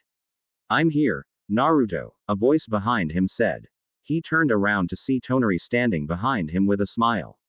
And here as well, a second voice said to Naruto's right, where another Tonari was standing. Dozens of more clones rose up from the ground, surrounding Naruto. His crimson eyes darted over all of them, trying to see if the real Tonari was among them, or still hiding within the ground. It didn't take long to realize that they were all clones, and as soon as he did, they struck. He backed out of the way of a palm strike that nearly hit the side of his head, and then swiveled around to grab the arm of a clone who attempted to attack him from behind. He then slammed the clone that he was holding into another one before delivering a kick to the chest of a clone that attempted to grab him from behind, and watched as it collapsed into mud. Earth-style clones. One hit is all it takes, he observed before being forced to react again to various other attacks. 4 attacked at once, leaping high into the air and toward their target. Naruto reacted quickly, and countered by unleashing a barrage of shuriken with pinpoint accuracy, piercing each of the clones in vital areas. After doing so, he checked throughout the area and noted that there were still many clones remaining. This time, they all charged in together. Even amidst the sea of clones, he appeared untouchable, evading attacks with grace and ease, while also dishing out damage to any that attempted to get through his guard. It was a beautiful display to anyone who might be watching, involving a perfect demonstration of taijutsu, made even more impressive by the Sharingan. Now with a kunai in his right hand, he decapitated a Tonari clone before throwing the very same kunai into the chest of a clone that attempted to move on him from behind. The clone was hit head-on, and staggered back, knocking into several others. Naruto then made a seal with his right hand, and a paper bomb wrapped around the handle of the kunai he had just thrown began to sizzle ominously. Continuing to fight, he ignored the explosion he felt behind him, one that destroyed many of the clones in the process. Deciding taijutsu was wasting physical stamina, he leapt away from the clones before engulfing them all in flames with another fire-style jutsu. The smoke from his jutsu faded, revealing that there were now no more clones remaining in the area. All in all, the battle had taken a little over 3 minutes, and Naruto once again found himself in a position of waiting. Deciding that waiting for Tonari to strike first again was a miserable idea, he slammed his hands onto the ground and decided to use his most powerful Earth-style jutsu, one that would surely bring his opponent back into the light of day. Earth-style. Swamp of the underworld. The area before him was quickly converted into a massive, chakra-adhesive swamp that could be used to trap people inside. This was a jutsu his father had taught him, and it felt good actually being able to use it in battle. If his opponent was more comfortable hiding underground, then he'd allow him to stay there. Yes, he was aware that it was very ironic. Eventually, once his jutsu was complete, he could see that Tonari had been trapped, as planned, with only his head sticking out of the swamp. Naruto channeled chakra into his feet and walked through the swamp and crouched in front of his new prisoner, placing a kunai against his neck. Yield. Despite his circumstances, Tonari's smile remained. Very well, Naruto. I yield. As soon as he said it, the swamp disappeared, releasing Tonari and allowing him to regain his freedom of movement. He seemed grateful, but Naruto remained on guard, not knowing if his new teammate would accept that the fight was over. Some would concede a battle only so they could perform a sneak attack. Suddenly, Naruto felt another chakra slowly approaching them, and it was clear Tonari did as well, as they both turned to face the new presence. It was an elderly man seemingly with one arm, walking with a cane. He had shaggy black hair, a bandaged right eye, as well as an X-shaped scar on his chin. It seems that the two of you failed to defeat your opponent, he said, his voice lacking any real emotion. Tonari smiled. Naruto is powerful, Danzo-sensei. That's why you made it 2 against 1, right? His response seemed to please Danzo a little. At least even in defeat, Tonari still remained perceptive and intelligent, both of which were valuable traits for shinobi to have. Furthermore, the fight had really been a one-on-one bout anyway, considering the fact that Hana had been taken out so early. Yeah, another voice spoke up, revealing Hana walking out from the trees holding her head in pain. I definitely have a concussion after that. Danzo turned to face her. Girl, you must train your resistance to genjutsu. Your display was pitiful. You are weak as you are now. Hana looked toward the ground and nodded in shame. This was one of the negatives of being on a team with Naruto and Tonari. They were way stronger than genin were supposed to be, and it was difficult for her to keep up. Everyone in her clan had referred to her as a prodigy for years, but now she knew what true prodigies were, and she was certainly not on their level. She was about to apologize for her poor display, but was cut off by Naruto. Danzo-sensei, I find the way you treat your subordinates to be repulsive, Naruto bluntly stated, standing with his arms crossed and his eyes closed. His words didn't appear to affect Danzo in the slightest, who remained utterly stoic. Your feelings are irrelevant to me, boy, nor do I care for your opinions regarding my methods, he responded calmly. Regardless of what you think of me, you will follow orders and develop how I see fit. I am not here to be your friend. Naruto shrugged. Very well, sensei. A month ago was the final exam, where everyone who passed became genin and were assigned to teams. Naruto, Tonari, and Hana were put on Team 1, making them by far the youngest team in the class. Izumi had been paired with Tenma, and a girl named Shinko on Team 2, and they were apparently thriving with successful mission after successful mission. Team 1, on the other hand, hadn't done any missions yet, and were merely doing survival exercises in which they were brought to their limits. Danzo said that it was the best way to make them real shinobi, and noted that the missions genin frequently did were pathetic anyway. Leave, all of you, Danzo ordered. We will convene here again tomorrow at dawn. They didn't need to be told twice. Big brother, Sasuke yelled as Naruto walked through the sliding doors. Hello, Sasuke, Naruto responded, ruffling his kid brother's hair after placing his backpack on the floor and removing his sandals. Sasuke smiled with glee. It's Mito's birthday today. He announced with extended arms, as if Naruto wasn't already aware. Naruto's thoughts became clouded. I know, Sasuke. This had always been a stressful day for him. He had to do his best to make his sister's birthdays enjoyable for her, all the while mourning the deaths of his parents. It was a heavy burden to bear, but in his eyes, it was his responsibility as Mito's brother to make this day special, despite his feelings. What are we going to do for her? Sasuke asked, trying to sound serious, as if he were an adult. Naruto chuckled. She'll have her party this evening, where you will both enjoy all manner of tasty treats, no doubt, he explained, making his brother's mouth water. I'll be quick this time, so Mito can't eat all of the food herself. Sasuke declared, as if it were a self-imposed mission. Naruto deadpanned momentarily. His sister was like a little black hole when it came to food. She could, quite literally, eat all the food at the party if Makoto-sama didn't stop her. Then, she would weep comically as she watched people eat the food that she viewed as hers. Be careful, little brother, Naruto warned with mock seriousness. Mito has been known to bite people that threaten to take her food. Sasuke nodded in understanding, with a severe look. I know. One time she bit my ear and wouldn't let go. Naruto sighed, believing Sasuke completely. Another presence then made themselves known, when Makoto-sama peeked in the mudroom with a smile. Ah, Naruto, you've returned from your team training, she said with a smile, glad her son had returned. Naruto nodded. Yes, I hope you had a good day, mother. She smiled. No matter how many times she heard it, the feeling of elation at hearing Naruto call her mother still remained. He still called her Makoto-sama, while in public or when Fugaku was around, but still, the very fact that he called her mother at all meant a lot. I did, thank you, she responded. It was busy, but fun. Your sister's party is all set up and ready to go. A few hours later, the rest of the evening leading up to the party went pretty smoothly, and the guests soon began funneling into the Uchiha compound.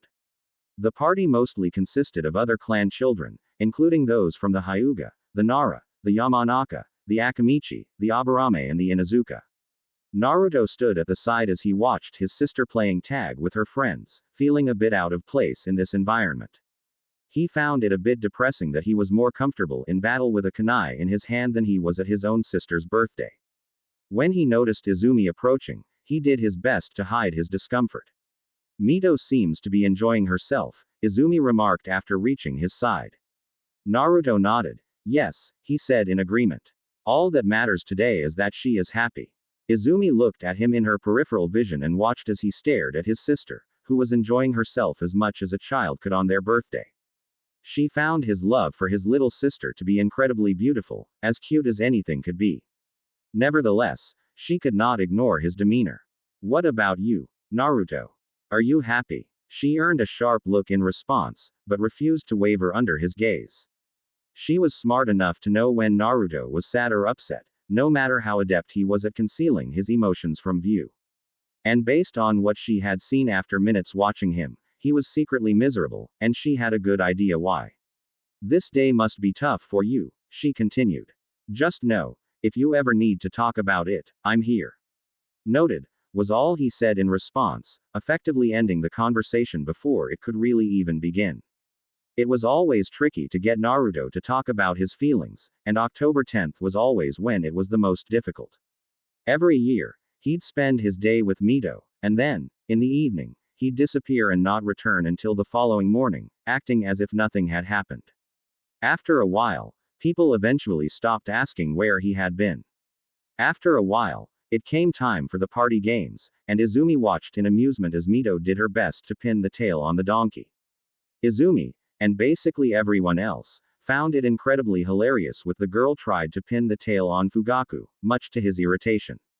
Then came the feast, which was the only word that could be used to describe the sheer amount of food her mother had amassed for Mito's party. Any type of meal a person could imagine was there, especially dessert, which included cake, cupcakes, muffins, pastry, and much more. Finally, came the main event of the evening, the gift-giving ceremony. Mito sat in a chair, receiving various presents from guests and family alike. Makoto in particular, gave her a toy set and Izumi gave her some rubber kunai knives.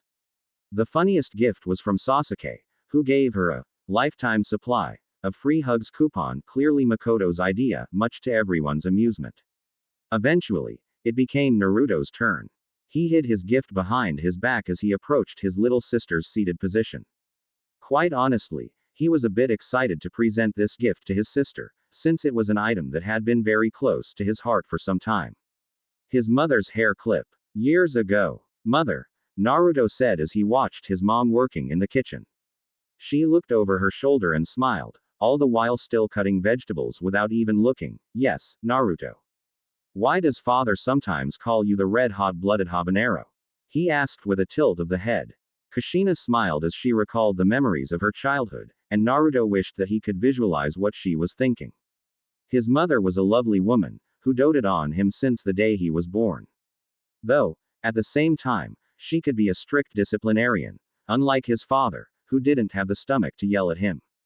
Well, it's a long story, Naruto, she explained. But in short, it's because I used to beat up the bullies at the academy. After a while, they started to fear me, and began calling me the red-hot-blooded habanero, due to my red hair and my fiery temper. Naruto blinked twice. Now that was something he could believe.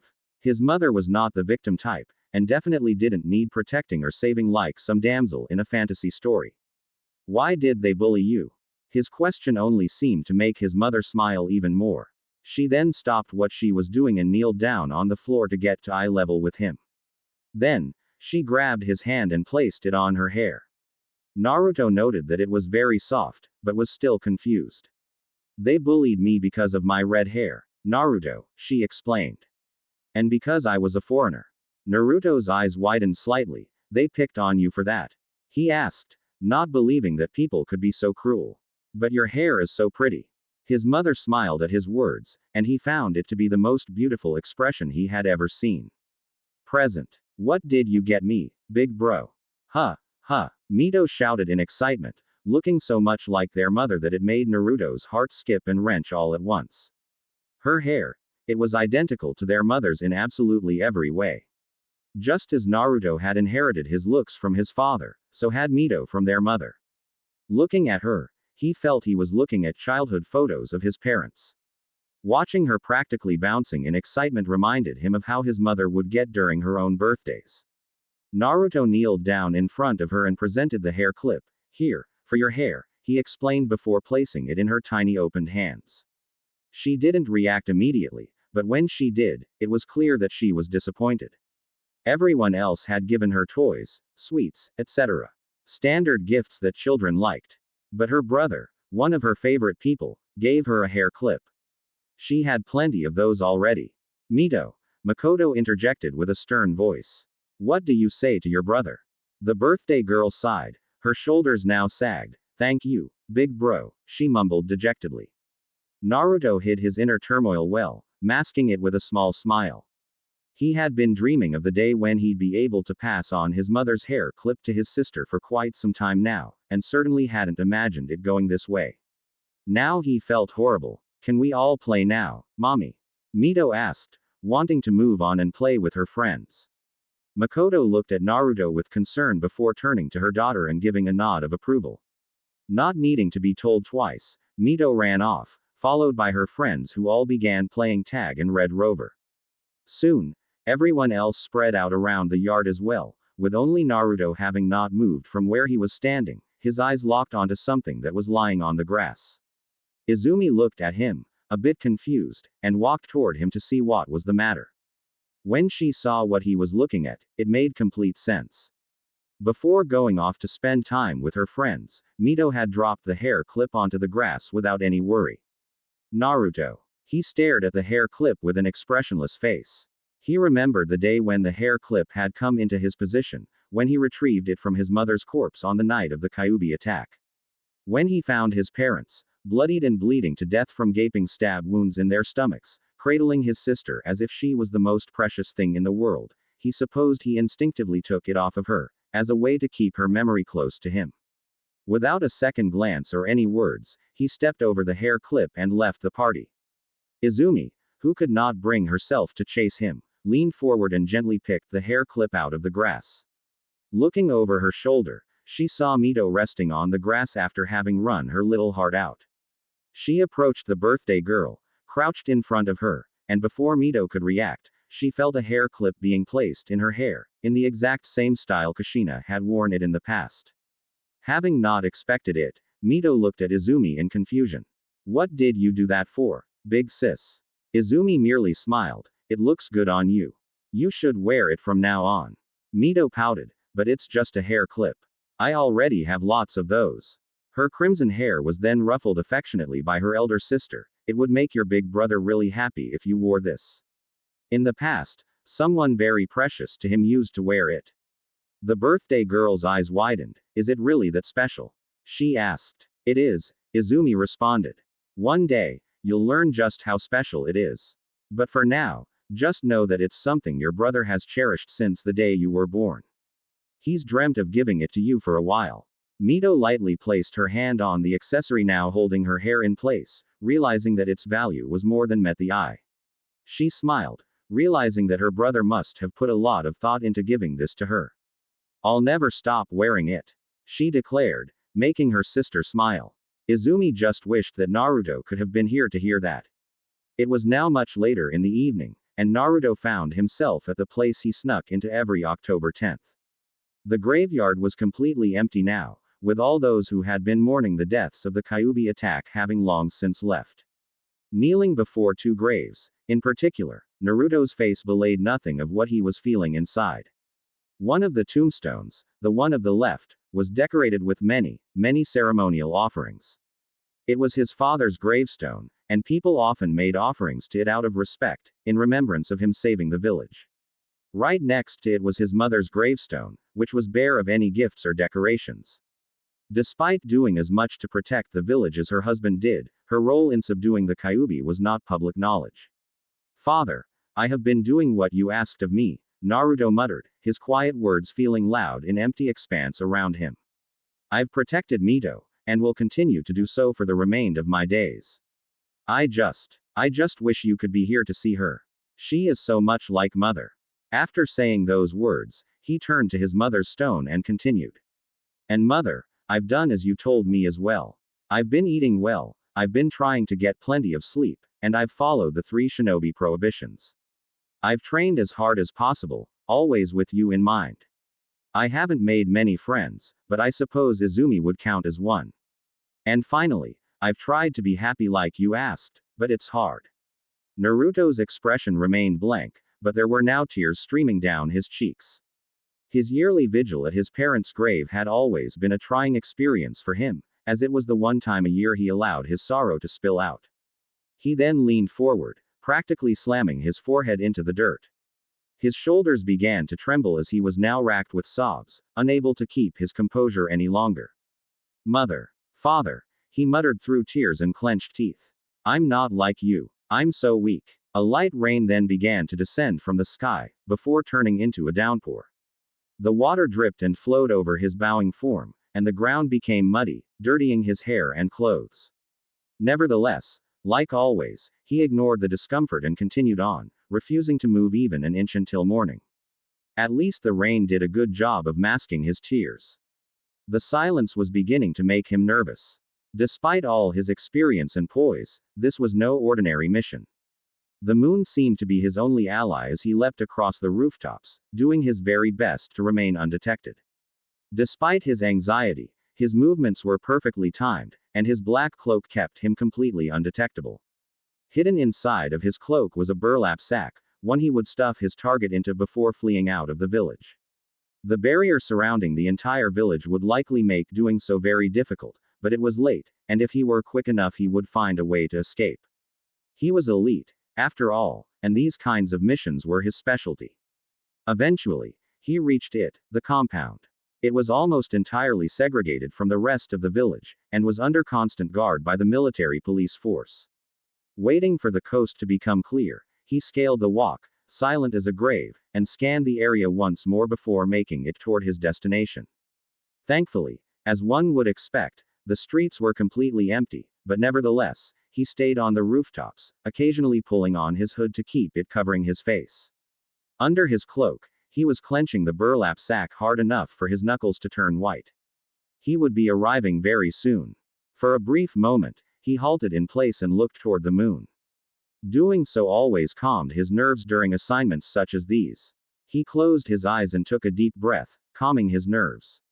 One of his comrades had attempted a very similar mission in this very village not even 5 months ago, and was killed despite being one of the elite jonin of their village.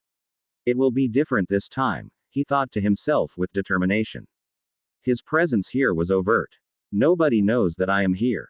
Everything will be fine. His thoughts were mostly to convince himself, and to an extent, they served their desired effect. Leaping through the air once more, he made it to a manor house located at the center of the compound.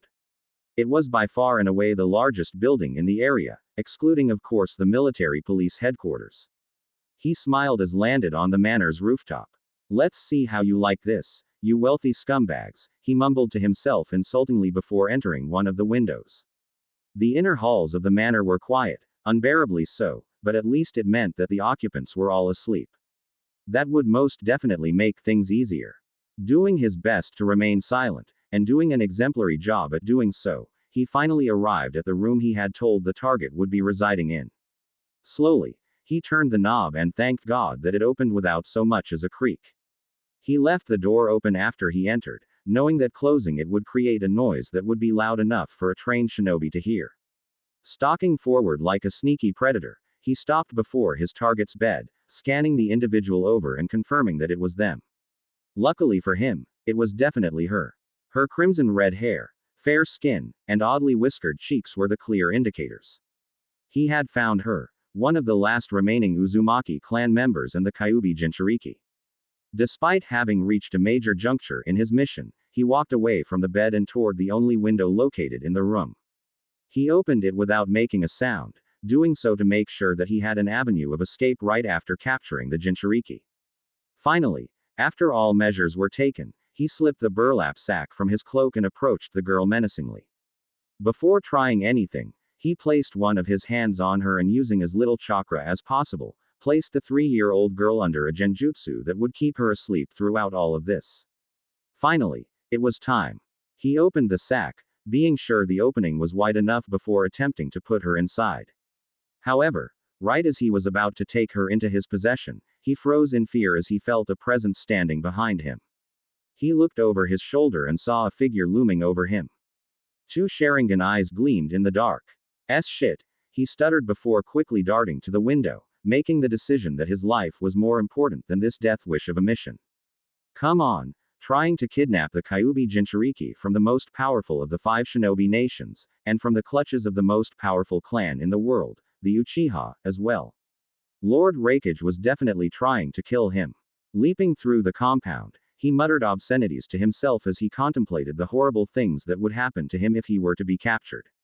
He had heard the rumors about Konoha's torture and interrogation force, and knew that if he were taken into custody, vital information would be released. He knew about that man, Ibiki Morino, who was rumored to be able to get a person talking just by speaking to them, and there was also the Yamanaka, who could literally peer into his memories. Suddenly, he was forced to shift through the air to avoid several shuriken that would have surely killed him had he not done so. He looked over to see that the very same Sharingan figure was in hot pursuit, having followed him during his escape. Damn it! He had hoped that the figure would have stayed behind to protect the Jinchuriki. Off, you creepy bastard, he mumbled to himself before going through a string of hand seals. Lightning style. False darkness. A spear of pure lighting was expelled from the man's mouth, blowing back and revealing his face and unintentionally revealing his affiliation. His skin was brown, his head was shaved. However, most notably, there was a Kumogakure headband adoring his head. The jutsu was dodged though, much to his dismay, and the figure came speeding toward him faster than most could blink. As an infiltrator, he was not a combat-oriented shinobi, since his chakra pools needed to be small enough for him to more easily suppress and hide his presence. Due to this fact, he decided that fleeing was a much better strategy than actually fighting a Uchiha. However, the figure suddenly appeared in front of him in a burst in speed, forcing him to halt his escape. So, it seemed that a fight would be inevitable, huh? Still a shinobi and not at all a coward, he drew a kunai from his holster and attacked the Sharingan bearer. Predictably, his attack was avoided, and before he knew it, he found the strength leaving his body rapidly. He dropped his kunai to the ground and looked down with wide eyes to see blood spurting from his throat. Impossible. He slit my throat. I didn't even see him move. He thought to himself in horror, seeing the bloody kunai in his opponent's hand. No longer having the strength to attack, his body collapsed, and he felt the life leaving him. The Sharingan bearer then kneeled over him, revealing him to be a young boy with blonde hair. The infiltrator nearly laughed. He had been done in by a kid. A kid. Your trachea has been severed, so you won't be able to breathe. Your death will be unpleasant and drawn out, the kid explained calmly. Would you like me to put you out of your misery? Nobody deserves a painful death. He tried to speak, surprised that this boy was offering him a way out, but could not. Seeing the 3 whisker marks on the boy's cheeks, he was smart enough to realize that this was the Jinchuriki's brother. He had tried to kidnap the boy's sister, shouldn't he want him to suffer for that? The wound to his neck prevented any speech, and when he tried, he found himself choking on blood. Deciding that this was no way to die, he merely nodded his head before closing his eyes and waiting for the inevitable. In an instant, everything went black as a kunai pierced through his heart. It was over. This is just like the Hyuga incident, Danzo remarked, as he and the 2 other members of the Elder Council sat before the Hokage. Only this time, it was the Kyuubi they were after. The Hokage, a kind-looking old man with white and red robes and the conical Hokage hat adorning his head, removed his pipe from his mouth and blew out a small plume of smoke. He looked exhausted, no doubt by the incident that occurred the previous night. How is your student, Danzo? He asked with a sigh. Naruto was forced to kill a man last night. A rare, yet still tiny, almost unnoticeable smile spread across Danzo's face. He is not rattled in the slightest, he responded. That boy is ruthless, a true shinobi. The Hokage frowned. He was beginning to wonder if allowing Danzo to lead Naruto's genin team was a bad idea. Danzo was an old friend, an excellent shinobi, and a great cultivator of talent and skill, but there was a darkness about him. Would Minato approve of his son learning from such a man? He often found himself asking that question. Back to the issue at hand, another of the elders responded, a gray-haired, wrinkled woman, Kaharu interjected. This is not the first time Kumogakure has attempted this. Decades ago, they tried to capture the previous Jinchuriki, Kushina Uzumaki. Then, far more recently, it was the Hyuga heiress, and now the current Jinchuriki. We can no longer take this sitting down, Hiruzen. Indeed, the third and final elder, a bespectacled man with gray hair and a beard, Homura, commented in agreement. This may as well be a declaration of war on their part. As much as I hate the idea of yet another conflict, we are not presented with many options. Hiruzen sat in silence, taking in another intake of smoke before lowering his pipe again. Shortly after, blew the smoke out of his mouth as he contemplated what the best course of action was. It was difficult to argue with his advisors. They had taken the avenue of peace with Kumogakure in the past, despite explicit acts of hostility, and it only led to their northern neighbors continuously taking advantage of their peace-loving ways. Today I've received a message from Kumogakure, sent via a messenger hawk, Hiruzen remarked.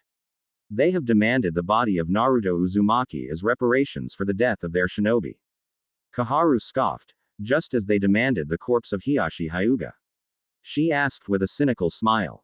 How audacious of them, to send shinobi to capture children from our village and demand the deaths of those who prevented that from happening.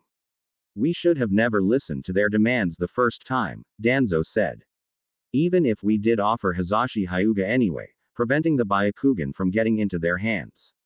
You cannot make concessions with warmongers, Hiruzen. They must be met with devastating and well-organized force. Especially in this case, where unlike last time they have no political leverage. They are clearly in the wrong. Hiruzen nearly laughed at the irony of Danzo calling another person a warmonger, but at the same time, he once again found himself unable to argue with what he was hearing. In the past, they had been forced to enter organized conflicts for much less. Danzo, beginning organizing our forces, he stated, earning a nod from his second in command. Any and all active duty shinobi must be recruited. No doubt, once we refuse Kumo's request, we'll be forced to prepare for war. Danzo stood from his seated position. You are making the right decision, Hiruzen, he commented before exiting the room, his cane tapping on the ground with every step, followed by Homura and Kaharu soon after. Once alone, the Hokage was left to stew over the now growing conflict. It was times like there where he wished that Minato had never died. Were he still around, Kumo, or any village for that matter, wouldn't be foolish enough to act aggressively toward Konoha. He was that feared by his enemies. He thought back on his two mentors and wondered what they would advise him to do. Tobirama-sensei would without a doubt agree that war was a bitter necessity in this case, but when it came to Lord Hashirama, Hiruzen had no idea what he would propose. Perhaps the most peace-loving man of his time, Hashirama Senju would do anything to keep his village out of war, but at the same time, he'd show no mercy to anyone who attempted to harm his home. He'd probably go to Kumo on his own to beat them into submission, and he was definitely strong enough to do that. He could defeat all the 5 Kage by himself if he wanted to. I have not aged well, Hiruzen commented to himself with a sigh. A younger Hokage will be needed someday soon. There were no apparent candidates these days. Jiraiya and Tsunade would never accept it. Orochimaru had become a rogue shinobi, Kakashi was still young and mourning the death of his sensei and teammates, and the tension between the village and the Uchiha ruled out Fugaku as well. However, he noted another possible candidate and smiled. It would require him to wait a bit longer, but this particular shinobi would make the perfect Hokage someday. We'll see how you develop, Naruto. Naruto walked in relative silence, his little sister latched onto his left arm, and his little brother perched on his shoulders. As they walked through the village, they received smiles and waves from everyone, mostly middle-aged and elderly women who thought that what they were seeing was cute. You're so strong, big bro. Mito exclaimed, her new hair clip on full display. You can carry me and Sasuke both. Before he could respond, Sasuke looked down at Mito and stuck out his tongue. He can barely carry you, Mito, since you eat so much. Naruto had to do his best to hold back his angry sister, at least until she calmed down. Similarly to his mother, she had a fiery temper and could be set off if someone said that wrong thing to her. Now that he thought about it, his little sister was unlike him in almost every way. While he was calm and reclusive, she was loud and extroverted. It wasn't like he was upset about this though. No, he'd never want his sister to become like him. Mito, Sasuke, behave yourselves, or I'll take you back home, he warned, which pretty much instantly did the trick. Sorry, big brother, big bro, they both said in unison. Naruto shook his head before continuing onward. His team meeting had been cancelled this morning since Danzo-sensei needed to attend a meeting with the Hokage, no doubt to discuss the attempted kidnapping of Mito. It would spark quite an international incident, of that he was sure. Naruto was dreading it already, but he didn't regret his actions, not even for a moment. Mito, thankfully, still remained unaware of the incident, having slept through the whole thing. If Naruto had any say in the matter, he would make sure that she never knew, at least not until she was older. It was for the same reason that he was waiting until later in her life to talk to her about their parents. Where are we going, big bro? Mito asked. Naruto looked down toward her. We're going to get lunch, he answered plainly, knowing the reaction it would elicit from her. She trembled with absolute joy. Sasuke himself was excited as well, though to a far lesser degree. Anything involving food was a cause for celebration for Mito. Eventually, after a few more minutes, they arrived at a destination that was only familiar to Naruto. It didn't look like much, to be honest, but for Naruto, it was yet another place that triggered an emotional response. As usual, he hid emotions with expertise and entered the small stand known as Ichiraku Ramen. Ramen. Is it good? Mito asked after being placed on one of the stools. Naruto sighed, knowing his mother would kill him all the way from the afterlife if she found out he waited this long to take his sister to Ichiraku. He nodded. Yes, I came here often when I was your age. Hearing voices outside, the owner of the establishment stepped out. He was a middle-aged man with graying black hair and squinted eyes. He wore the clothing of a ramen chef, and when he saw Naruto he looked as if he had seen a ghost. Naruto? He asked in surprise before smiling. It's been so long, my boy. Nodding in respect, Naruto responded, It has been a while, Mr. Chuki. How is business? Sasuke and Mito watched in confusion as their big brother had a bit of a conversation with the ramen shop owner. Mito was beginning to get impatient waiting for her food, made worse by the fantastic smells that were permeating from the kitchen at the back. And who are these little ones? Have you brought me new customers, Naruto? Chuki asked, looking at Mito and Sasuke with a knowing smile. It was very obvious who Mito was. They are my siblings, Naruto explained simply before turning them. Mito, Sasuke, say hello. Hello, sir old man, they both said at the same time, with Mito's being predictably a bit less than respectful. Chuki didn't seem to mind though. He laughed uproariously. She is just like Kushina, he said before turning around. I'll have meals for you three in a matter of minutes. As they waited for their food, Mito looked up toward Naruto with a tilt of the head. Who's Kushina, big bro? She asked. Is she cool? Naruto looked at her from the corner of his eye and was a bit emotionally overwhelmed for a few moments, but as usual, he hid it very well. She was very cool, Mito. I'll tell you all about her when you are a bit older. Mito childishly shrugged her shoulders, her short attention span allowing her to quickly shift her focus to other things. It made Naruto wonder, was keeping their parents a secret from her a bad decision? Part of it was that talking about them had become incredibly painful, and he was too much of a coward to explain to his little sister that her real parents were dead. Would she resent him for withholding this information someday? Maybe. They were soon served their food, and Mito's little purple eyes widened at the bounty displayed before her.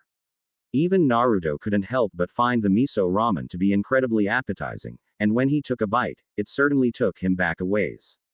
I've heard you're a chip off the old block, Naruto, Chuki commented while cleaning his cooking equipment. Naruto swallowed his food before blinking. How so? He asked. Chuki laughed. Come now, my boy. No matter how humble you are, you can't ignore the fact that you're as talented as can be. Everyone talks about the unmatched prodigy Naruto Uzumaki. You're a source of pride for normal people like myself. If Naruto were a lesser person, he might have blushed, but he wasn't, so he settled for nodding respectfully and giving his thanks. Chuki was right. Naruto was a very humble person, never underestimating his opponents and never really acknowledging the idea that he was some once-in-a-lifetime genius. Mito turned toward Sasuke and whispered, Is Big Bro really that awesome? Sasuke nodded. He said with noddles in his mouth. Nobody can beat Big Brother. I bet he could even defeat Father if he wanted to. While that was definitely untrue at the moment, it wouldn't be all that long before Naruto was on the level of people like Fugaku. His Sharingan was maturing nicely, and every day he found his skill increasing drastically. Izumi was the same way. Naruto had little doubt that she would soon unlock her visual prowess and begin tapping into her insane potential. Even without the Sharingan, out of all his peers, Izumi was the one he respected the most, and it wasn't due to bias either. Whoa, Mito said in awe, looking at her brother in a new light. She had always loved him, but now she learned that he was some kind of super shinobi badass. Your cooking is excellent as always, Mr. Tsuki, Naruto complimented after taking a quick break from his food. He looked to his left to see his sister staring at him with wide eyes. She just as quickly, however, realized she had been caught looking, and focused her attention back to her ramen, practically devouring the entire bowl in a matter of seconds. Tsuki's squinted eyes widened slightly. Dear God, was all he said, making Naruto shake his head in amusement. You will become used to it, he explained before going back to his food. Though I imagine she'll need another bowl. Right, Mito. The little redhead bobbed her head up and down. Another bowl. Another bowl. Today was a good day. Izumi focused her chakra into her chest before expelling it in the form of a massive ball of flames. Upon unleashing the jutsu, she hunched over, clearly exhausted. The best way for a shinobi to train their chakra reserves was to continuously push themselves to the brink. It was like lifting weights, putting stress on your muscles so they would heal and become stronger. That's the 10th fireball, a calm voice spoke up next to her. You should rest for now. She was practically panting now, and looked to see that Naruto was still seated at her side in a relaxed position. He was a great person to train with, never allowing her to do anything less than her best. They had sparred a bit for a few hours, nothing significant, just light work really, and now they decided to address her greatest weakness. Her chakra, like all Uchiha, was incredibly strong, but her reserves were rather small. She could perform high-level jutsu with ease, but didn't relish prolonged battles, which was why she favored genjutsu. There will be a war soon. Naruto, she said in between intakes of breath. I'll need to be ready. After doing so, she ran through the familiar string of hand seals and another fireball was expelled from her mouth. For a moment, she felt fine, but her eyes soon widened when she felt her entire body sapped entirely of stamina. Her legs gave way from under her, and she fell forward. Surprisingly, rather than hitting the ground, she felt her body land atop what felt like someone's back. Naruto had moved in the blink of an eye to catch her, and she was incredibly grateful. He then took hold of her legs and stood up, carrying her in the piggyback position. She was exhausted that she didn't even speak, being more content to rest her head on his right shoulder as he carried her out of the training ground. This is unlike you, Izumi, Naruto commented as he carried her. Normally, you are well aware of your limits. Gathering any energy she had remaining, she spoke, yes, but now I am trying to break through my limits. To do so, I have to take risks. There was silence for a few moments, and Izumi felt content in it. Perched atop her best friend's back, her eyes swiveled around the beautiful wilderness scenery. She had always loved the forest, which was why she never cared for using the village's designated training grounds, preferring to find a good old natural clearing in the woods. Just be careful, Izumi, Naruto spoke up again, surprising her. He looked as if he was about to say something else, but he closed his mouth and continued walking. She smiled slightly. He seemed unable to finish what he was saying, but she knew what he meant. Naruto had never been good at expressing such thoughts, so the fact that he was even trying meant that he was worried for her. It made her happier than she could ever remember being. Naruto truly cared for her well-being. They would never be siblings, as they were both already too old when they were brought together to develop that kind of bond, but they were without a doubt best friends. I understand, Naruto, she interrupted, saving him from needing to finish. Thank you. Silence reigned once more, the kind in which one didn't want to interrupt a comfortable experience. The weather was a bit chilly in October, but Izumi could not help but note the warmth that practically radiated off of Naruto. It was as if his chakra was so potent that it actually increased his bodily temperature. You don't need to rush, Izumi, Naruto continued. The war will not begin tomorrow. Both sides will wait months, years even before one decides to make the first move. Izumi nodded into his shoulder. I know. But who knows when they might send shinobi after Mito again. Or if they decide to seek retribution against you.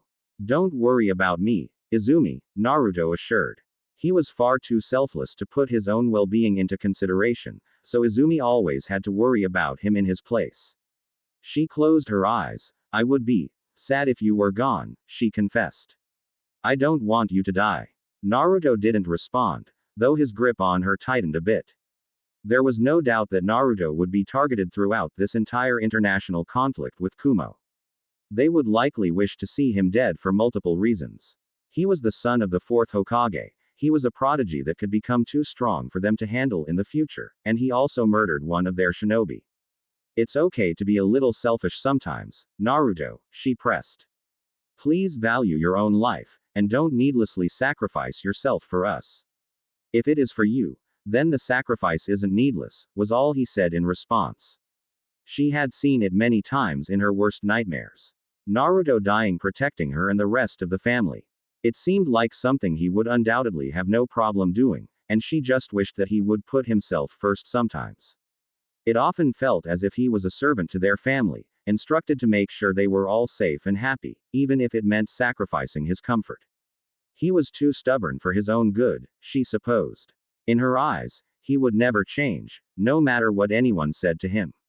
He would always be the same insightful, pacifistic, and selfless to a fault blonde-haired prodigy which she had come to view as her most precious person. And she supposed that was okay, so long as she made sure he didn't do anything stupid, like dying. Damn it. The hulking brown-skinned man growled before slamming one of his massive hands into his desk, crushing it with brute force. Being over 6'5" tall, and over 220 pounds in weight, the Raikage was an incredibly intimidating specimen.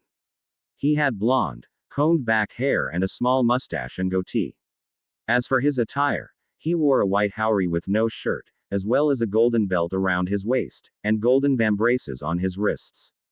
Well, that didn't work out as planned, another brown-skinned man with a mop of white hair that covered a portion of his face. He spoke with an almost lazy casualness. The Raikage glared at him. No shit. We've failed for the third time. And now, we have to worry about some new up-and-coming Konoha brat who killed one of my shinobi. He's the Yellow Flash's son. No doubt, another individual said, a blonde man with white skin and black eyes. The Raikage, frowned, calming himself down so he could think more objectively. He could not help but compare this incident to the one from decades ago, when his father, the previous Raikage, sent shinobi to capture Kushina Uzumaki. They had nearly succeeded but were stopped by a mere brat. Minato Namikaze, the man who would later become the fourth Hokage. What made this all worse, was the fact that the child who foiled their most recent attempt was Minato and Kushina's damned brat. It was as if some divine force was mocking him and his village. What do you want us to do, boss? The lazy man spoke up again, his name Darui. The Raikage thought for a moment before smiling to himself. He gestured for his attendant, a beautiful brown-skinned woman named Mabui. Yes, Lord Raikage, she asked dutifully. Fetch Yugito, was all he said, causing everyone's eyes to widen in surprise. Mabui quickly composed herself and nodded, before quickly making her way out of the office to do as ordered. Darui, usually lazy, calm and collected, was now looking at his Raikage as if the man had grown a second head. Are you sure that's a good idea, boss? He asked. Yugito is young and unstable, and she still can't fully control the Biju inside of her. The Raikage smirked, and she's as ruthless as anyone, he added. Even without the full power of her beast, she's more than enough to kill that Uzumaki brat. She was in meditation. It was all she was allowed to do these days, as she was trapped in the village like some kind of rabid animal. It was pretty lame if she was honest, but there really wasn't anything she could do about it. The last thing she wanted was to be on the receiving end of Lord Raikage's legendary fury. Suddenly, a presence appeared behind her. Yugito, the voice said. She turned over her shoulder to see Mabui. Lord Raikage has a mission for you. Yugito grinned. Her teeth sharpened, and her fingernails lengthened on instinct, making her look like a demonically possessed woman. Mabui merely felt the need to step back when she felt Yugito's untamed power beginning to seep into the air, weighing it down. Who do I need to kill? Was all she asked. Mabui remained calm as she responded, a young Konoha genin named Naruto Uzumaki. Yugito's sick grin widened, and she spoke ominously, perfect. Time to spill some blood. In the forests of Fire Country, a small infant cried into the night. It looked frail, even by the standards of most children straight out of the womb, with its pale skin making it appear near death. Its position in the grass of the forest was likely an uncomfortable one, which was probably the reason for its tears. Out of the blue, several men appeared before the crying infant, all of whom had the same pale, almost lavender-colored eyes. They each looked down at the crying baby as if it were some strange animal they had never seen before. At the front of this group was an individual of middle age, with long brown hair and a stern face. His arms were crossed as he looked down at the weeping child. "I can only assume this is the child you were referring to?" the man asked, looking over his shoulder to one of the men behind him. The man in question nodded. "Yes, Lord Hiashi," he said. "He bears the eyes of our clan." Almost as if prompted to do so by the man's words, the infant opened its eyes. Everyone who already hadn't seen the infant found themselves shocked, hardly believing that this strange-looking pale-skinned white-haired child possessed the bloodline of the Hyuga clan. Who in the world could this be? One asked out loud, though the question was mostly rhetorical. One of the other men offered an explanation. "Perhaps he is a bastard," he proposed. "Someone in our clan must have fornicated with an outsider, resulting in a pregnancy, and they then left the child to die in the woods out of shame for their actions." Hiashi was unconvinced, and yet, other than the child's eyes, it shares none of the other physical features commonly found within our clan, he countered before activating his Byakugan. This was when he truly became shocked. This infant had some of the most potent chakra he had ever seen in his entire life. As a man who had lived to know the third Hokage, all three of the legendary Sannin, as well as the Yellow Flash, to see someone that had this kind of chakra seemed like something out of a dream. This boy was no Hyuga, that was for sure.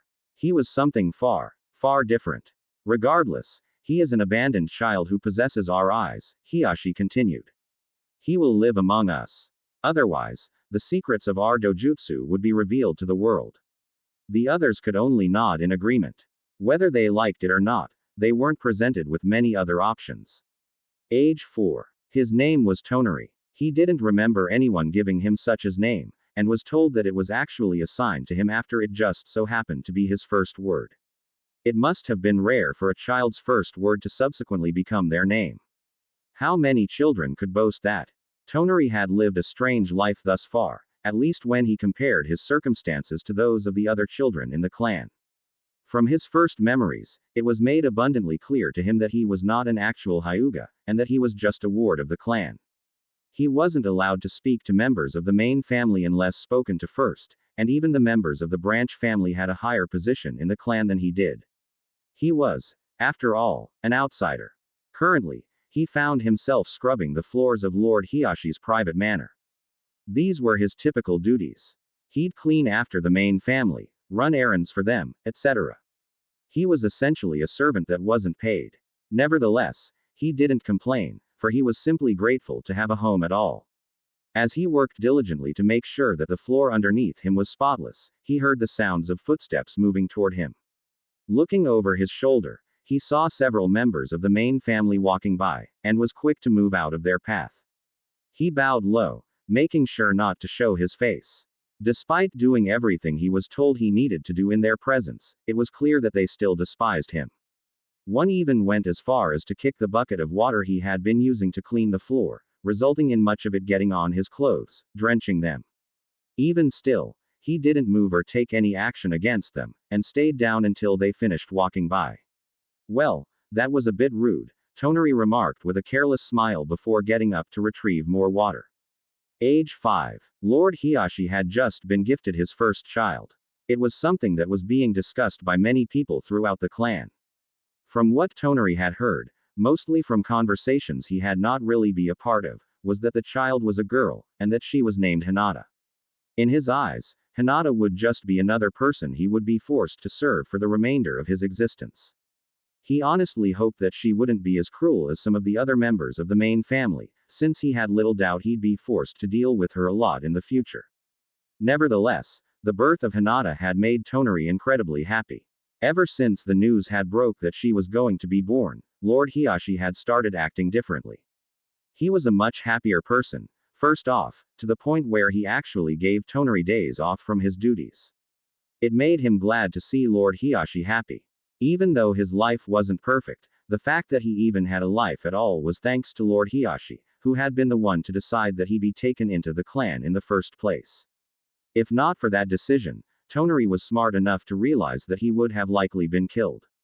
There was no way that the Hyuga clan would allow someone with the Byakugan to exist outside of their control. After making that thought, Tonari just finished the last of his duties for today. He then got to work, collected his cleaning equipment, and was about to return it to the storage closet before he was forced to stop in his tracks. The door at the end of the hall slid open, to reveal Lord Hiashi holding an infant girl wrapped in blankets. Tonari moved to the side, and prepared to drop the cleaning equipment to the floor and bow, but was stopped by Lord Hiashi.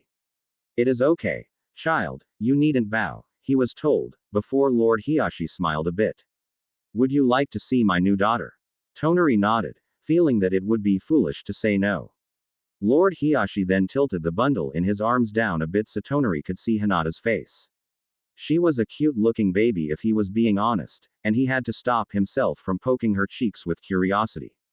She looks like her parents, Lord Hiashi, Tonari complimented. Hiashi smiled at the remark. That she does, he said before continuing on down the hallway. Tonari smiled. It felt good to be treated like a human being. Age 6. Tonari stood in silence as he stared down at yet another defeated opponent. Despite not being a member of the clan, his skills as a combatant had been noticed quickly, so Lord Hiashi was training him in the ways of the gentle fist. It was a decision that was met with some controversy, as many viewed it as the secrets of their sacred fighting style being passed on to an outsider. Even if he was, in fact, an outsider, Tonari was as gifted a fighter as anyone in the clan. He was fast, incredibly so, and his Byakugan was noted to be particularly powerful, even when compared to the likes of Lord Hiashi. It only made much of the clan resent him even more, seeing that some outsider was actually more talented in the fighting style of the Hyuga than they were. After his prodigious talent in battle had been discovered, he had gone from being a servant of the clan to now being its secret weapon. No longer was he scrubbing floors. Now, all he did was train, day and night until he dropped. Failure to give his best effort in training was met with immediate punishment, mostly involving a physical lashing. Despite the best efforts of many, the main family had been unable to place a cursed seal upon his forehead. His body always reacted negatively to it, resulting in the seal failing to work before disappearing altogether. Because of this, the main family was unable to control him through causing pain by activating the seal, so they were forced to use more direct, physical methods of abuse. You are improving, child, Hiashi complimented, funny enough, being one of the few members of the clan that didn't outright despise him. Thank you, Lord Hiashi, Tonari responded with his trademark smile. As they were speaking, the boy he had just defeated was being dragged away to receive medical attention. Out of all of Tonari's teachers, Lord Hiashi was the only one who never resorted to cruelty. He never belittled Tonari due to his status, and never caused him intentional physical pain. But most importantly, and the thing that honestly brought Tonari great joy, was the fact that he looked at him like he was an actual person, not like some disgusting insect. You're progressing faster than expected, Lord Hiashi continued. I'd already say that you're far above genin level, so I've proposed to Hokage-sama that you be placed in an academy class that will be graduating next year. Tonari tilted his head. Will I be able to make friends, Lord Hiashi? He asked. Friends. Such a bond was a foreign concept to him. Hiashi nodded. Of course, but the academy will need to go over your file before allowing you a place in class. This could take months. Until then, I want you to continue training. Do you understand? Yes, Lord Hiashi. Age 7. Tonari was standing at a distance, watching as students funneled out of the academy's entrance, signaling that the day was finally over and that class was being dismissed. Most took no notice of them as they rushed out of the courtyard, excited to return home to where they would be able to lounge about and do whatever they wanted. He would be entering class next week, and decided to visit early to gauge his fellow classmates a bit. Thus far, none were particularly impressive at all.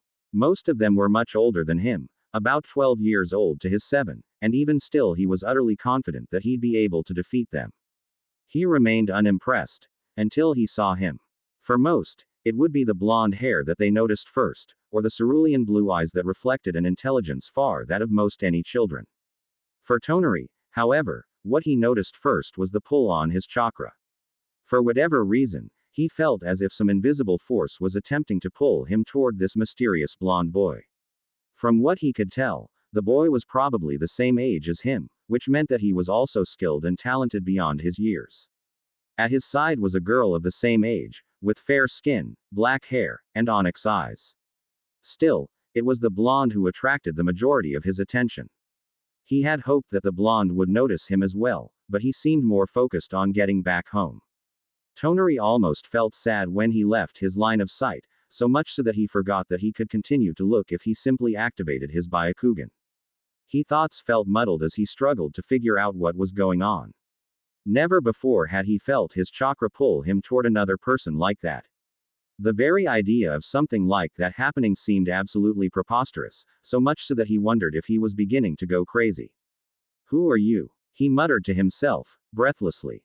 Deciding that the best way to find out would be to simply ask, Tonari ventured deep into the village to get some answers to his questions. It actually took several hours until he was actually satisfied with what he was told. Naruto Uzumaki, the honorable son, the fourth Hokage and the ward of the Uchiha clan. Tonari smiled after mulling over the recently acquired information in his head. He had needed to ask around for quite a while before someone was actually willing to tell him what he wanted. It would make sense that someone with such incredible pedigree would be the person who attracted so much of his attention. For the first time in his life, Tonari felt truly content. Based on what he felt when he first saw Naruto, and after learning as much about him as he possibly could, he honestly felt a kinship with the blonde boy. They were both prodigies who lived among clans that considered them to be outsiders. It wasn't to say that their life experiences were exactly the same up to this point, but Naruto was the first person Tonari had ever heard of who he felt may possibly be able to understand him. Also at the forefront of his mind was that inexplicable pull he felt on his chakra when he had first been in Naruto's presence. For a while, he had been pondering what it could have possibly meant, and came to the conclusion that it must have signified that they were both connected somehow. He cursed himself for being too shocked to activate his Byakugan during the brief encounter. Otherwise, he could have gotten a good look at Naruto's chakra as well. He imagined that it would be powerful, perhaps even more so than his own. There was no way he'd felt such a connection to Naruto if the blonde had weak chakra. In fact, a part of him theorized that the very reason he felt connected to Naruto was due to the fact that they both had very similar chakra. As he walked through the village some more, he continued to learn about his new classmate. Apparently, Naruto wasn't just some ordinary prodigy. Even among those considered talented enough to be given that title, he still stood out as the best. A prime example of this was Izumi Uchiha, another student in his class. During any other year, she'd be the best student by far, but since she was in a class with Naruto, she placed second. "Who are you, Naruto Uzumaki?" he asked himself with a smile. He figured he'd be given many opportunities to learn, starting with his first day of class tomorrow. Age 8. Naruto was strong, incredibly so. After having met him all those months ago, his interest had proven to be well placed, as the son of the fourth Hokage was shown to be a prodigy of unmatched skill. Initially, things had gotten off to a bit of a rough start, as he had crossed the line by following Naruto around without his permission. He had been warned to never do it again, and decided that doing as he was told was the best decision for now. After that, much to his glee, they were placed on the same team, along with an Inuzuka girl named Hana. This time, he had decided to give Naruto a bit more space, learning from last time that his new teammate was more of a solitary type. Nevertheless, he wasn't deterred. He would slowly push through Naruto's shell until the day arrived in which he could call him a friend. His first and only friend. Their sensei, Danzo, was a somewhat tricky individual to read. He showed absolutely no emotion, and rarely displayed any interest in what he was doing. He was a strict teacher, forcing them to do dangerous survival exercises in which they were often pitted against each other in battle. Naruto remained undefeated. Recently, he and Hana had been ordered by Danzo-sensei to fight Naruto, and it had resulted in yet another victory for the blonde Uzumaki. Even still, Tonari was not upset, not at all. The fight he had with Naruto that day was something that he replayed in his mind over and over as he relished in every detail. He had been pushed to the brink and defeated. It wasn't like his spars with the Hyuga, in which he always won with relatively no difficulty. No, now he was challenged every single day, and had quickly learned what it felt like to lose. And you know what? Tonari found losing to be more enjoyable than winning, at least when it was by Naruto's hand. Hana. She was honestly rather weak in Tonari's opinion, but he didn't dislike her or anything. She was actually incredibly useful to the team due to her skills as a medic and a tracker, so she could hardly be called useless. While her combat skills lacked behind her supplementary skills, Naruto and Tonari both made up for that with their own strength. Thinking back on these few months, Tonari felt so very grateful. No longer was he confined to the walls of the Hyuga clan. No longer was he continually forced to spend his days surrounded by people that treated him like dirt. No longer was he a low-life insect that one could step on without anyone batting an eye. He was Tonari, genin of Konohagakure no Sato and member of Team 1. Naruto adjusted his backpack once more before continuing to navigate through the knee-high grass. His eyes were scanning around for something in particular, though he didn't seem to be in any rush. It was incredibly bright and sunny out, but the trees of the forest created an adequate amount of shade, and the cool breeze could only be described as soothing. It was the perfect day to go exploring. Eventually, after hours of searching, he found what he was searching for. It could only be described as a ruin, an old temple of sorts that apparently hadn't been seen by mortal eyes in quite some time. The roof looked caved in, and the pillars were either on the brink of collapsing or already wholly destroyed.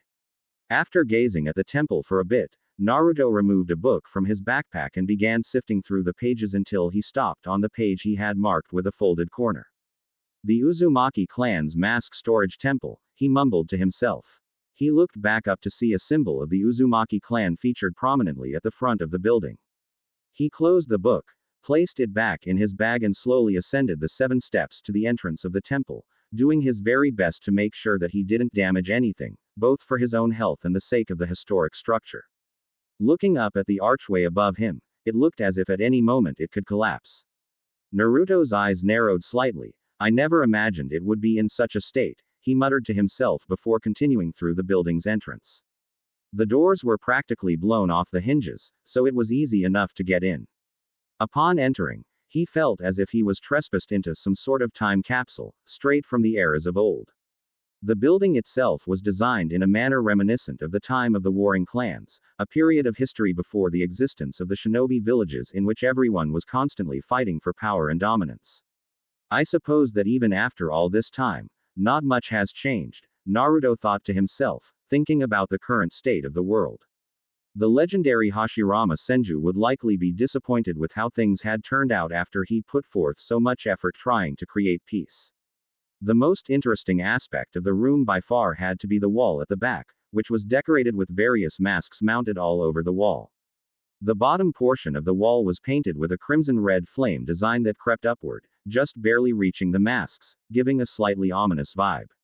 All the masks appear to be demonic in appearance, though their designs vary, he thought to himself, wondering what they could possibly be used for. What he could tell though, was that they weren't natural, there was something odd about them. His body then froze when he heard a voice behind him. This isn't the kind of place one would expect to find an 8-year-old. Though, I suppose you're not a normal brat, are you? Naruto swiveled around to see who it was, and was shocked to see someone that he recognized to be a legendary shinobi, one he knew particularly well. Master Jiraiya, Naruto greeted respectfully. The individual in question was a tall and well-built man in adulthood with fair skin. He had a wart on the left side of his nose, waist-length, spiky white hair tied in a ponytail, with 2 shoulder-length bangs framing his face, as well as red lines under his eyes which extended all the way to the bottom of his face. His attire consisted of a green short shirt kimono and matching pants. He also wore hand guards, a black belt, traditional wooden sandals, and a red haori with 2 yellow circles on each side. Displayed prominently on his forehead was a horned forehead protector with the kanji for oil. Jiraiya sighed as he looked down at Naruto. Geez kid, you're as polite as ever I see. Just like your old man. Pardon my asking, Master Jiraiya, but what brings you here to this place? Naruto asked, deciding to ignore the remark and get straight to the point. It didn't really come as a surprise, and now that he thought about it, it should have been his initial assumption. After the deaths of his parents, Jiraiya had been out traveling the world, mourning and keeping the Hokage informed on any global developments. It was an important job, but one that kept him away from the village a lot of the time. Now that he was back, it made sense that he would come to see his student's son. Have you seen Mito yet? Naruto asked. Jiraiya nodded. From a distance, yes, he responded. But that's actually the other reason why I'm here. Naruto didn't respond, deciding to wait patiently for Jiraiya to explain himself. Based on the expression he was seeing on the older man's face, he could tell that the conversation they were about to have would be a serious one. From what I can tell, you're going to be the one looking after her, Jiraiya continued, earning a clarifying nod from Naruto. Which means you're going to need to learn how to deal with Jinchuriki. Deal with Jinchuriki. Jiraiya crossed his arms and nodded. You'll need to learn how to make sure that the power sealed inside of her doesn't get out of control, he explained. In doing so, you'll be able to stop possible rampages or worse. Naruto's eyes narrowed. This had always been something that had nagged at the back of his mind. His sister contained one of the 9 Biju, the Kyuubi, who just so happened to be the most powerful by far.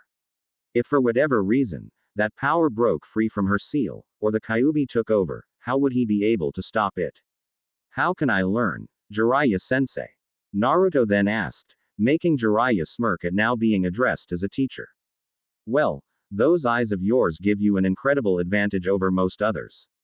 If strong enough, they can be used to suppress the power of the Biju, though only to an extent, Jiraiya explained, not surprising Naruto at all with his knowledge of his Sharingan. It made sense that the Hokage would tell him. Naruto was beginning to get the hang of it, through the use of Sharingan Genjutsu, you mean? He asked, making Jiraiya smirk. Smart kid, Jiraiya complimented before continuing. You're right, the Sharingan can be used to suppress the Biju due to its unique Genjutsu capabilities. However, there is something that you need to remember, something that applies most importantly to your situation. Naruto waited for him to continue. He was beginning to notice that Jiraiya was incredibly theatric, almost as if he were a showman. Even during a serious discussion, he always seemed to pause mid-explanation for dramatic effect. Naruto didn't really mind though, thinking that it just added to Jiraiya's charm. The more powerful the Biju, or the more chakra influencing the Jinchuriki, the more powerful you need to be to actually suppress its influence, Jiraiya continued, ominously. In the history of the shinobi world, there has only been a single individual capable of controlling the Kyuubi with his eyes. Naruto knew precisely who he was talking about, Madara Uchiha. So, that was the level he'd need to reach. That would be quite a challenge, to say the least. From what he could recall, there was only one person in recorded history that was stronger than Madara, and that was the first Hokage, Hashirama Senju himself. Did Jiraiya honestly expect him to reach such a level in so short a time? But thankfully, you won't be tangling with the full might of the unsealed Kyuubi, Jiraiya reassured. The seal Minato used keeps much of the Kyuubi's influence at bay as it is, so unless it somehow manages to break free from the seal entirely, you won't have to worry about that. Naruto nodded. Does everything you've told me today apply to other Jinchuriki as well, or just Mito?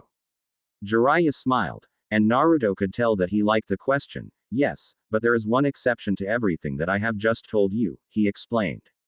A Jinchuriki that somehow manages to cooperate and work alongside their Biju is immune to any Genjutsu. Fighting a Jinchuriki that could work in perfect tandem with their Biju would probably be even more difficult than combating the individual Biju itself. Before now, Naruto was unaware that a Jinchuriki could master the power of their tailed beast. It put into perspective just how powerful certain people in the shinobi world were. Naruto frowned. I need to become stronger, he said, realizing that to protect Mito, his current rate of growth just wasn't enough. He then felt one of Jiraiya's hands placed firmly on his shoulder. That's what I'm here for, kid, he assured. Come to think of it, there's a jutsu I've meant to teach you, one your father would want you to have. Naruto smiled. To learn from the man who taught his father would be an incredible honor, and he'd be a fool to refuse.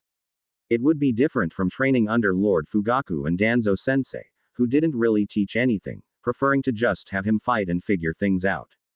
Jiraiya was someone who would pass actual knowledge and jutsu on to him. It also helped that he felt closer to his deceased father by doing this. He nodded. I'll dedicate myself to your teachings, sensei. Seemingly happy with his new student's response, Jiraiya reached to grab something in his pocket and quickly tossed it to Naruto, who caught it with ease. To his surprise, it was a water balloon of all things. Upon looking at it for a moment, Naruto could only think to say one thing. You carry a water balloon in your pocket. Jiraiya became flustered. Just shut up and place the balloon in the palm of your dominant hand. After Naruto did as instructed, he continued. Good. Now burst it using only your chakra. Naruto tried to do as instructed, but merely felt the water become a bit disrupted in the balloon. It would seem that this jutsu would be more challenging to learn than most others. This may take you a while, so let's get out of this place before the roof caves in on top of our heads, Jiraiya proposed, looking up at the ceiling of the temple with trepidation. A new jutsu wasn't what Naruto had expected to receive by coming here. Nevertheless, he was excited for the challenge. A week later. When will you be leaving?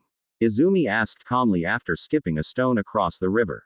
It made it all the way to the other side before clattering among several of its brethren. Naruto, who was sitting at her side in a relaxed position, responded, tomorrow morning.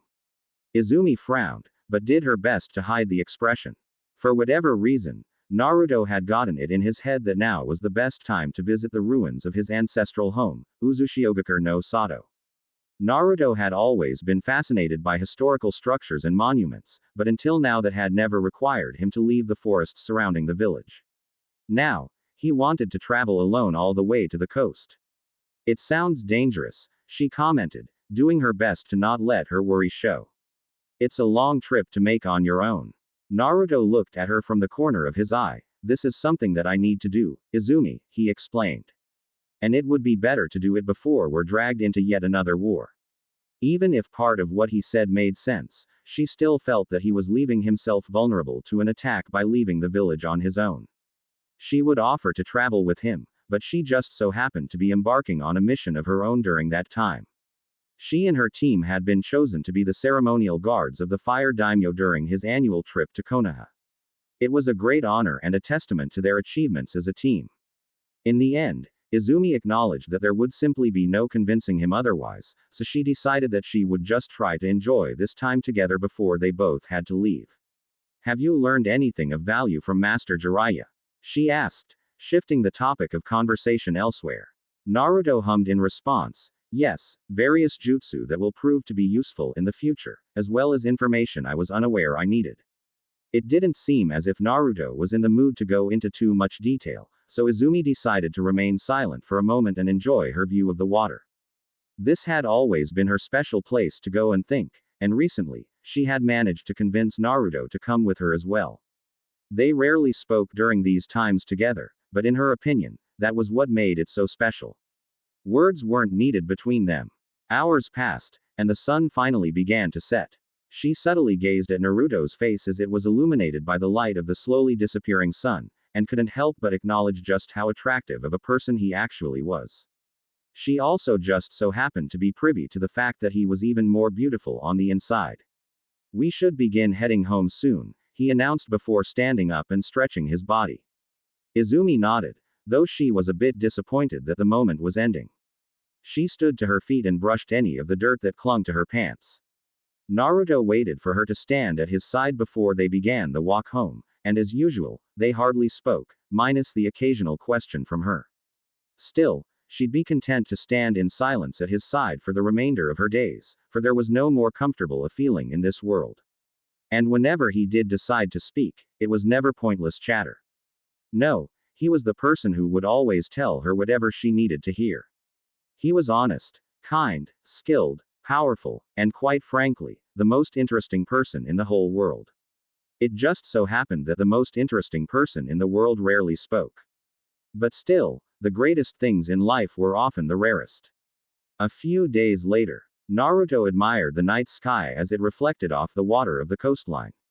Littered throughout the endless expanse of black nothingness were tiny specks of light, stars, which in reality were larger in size than anything he could possibly imagine, even more so than the moon itself, which seemed so huge by comparison. It really put into perspective just how vast the universe was, that there existed anomalies so massive and bright that they could be seen from light years away. His moment of contemplation was interrupted when he heard what could only be described as a guttural coughing noise.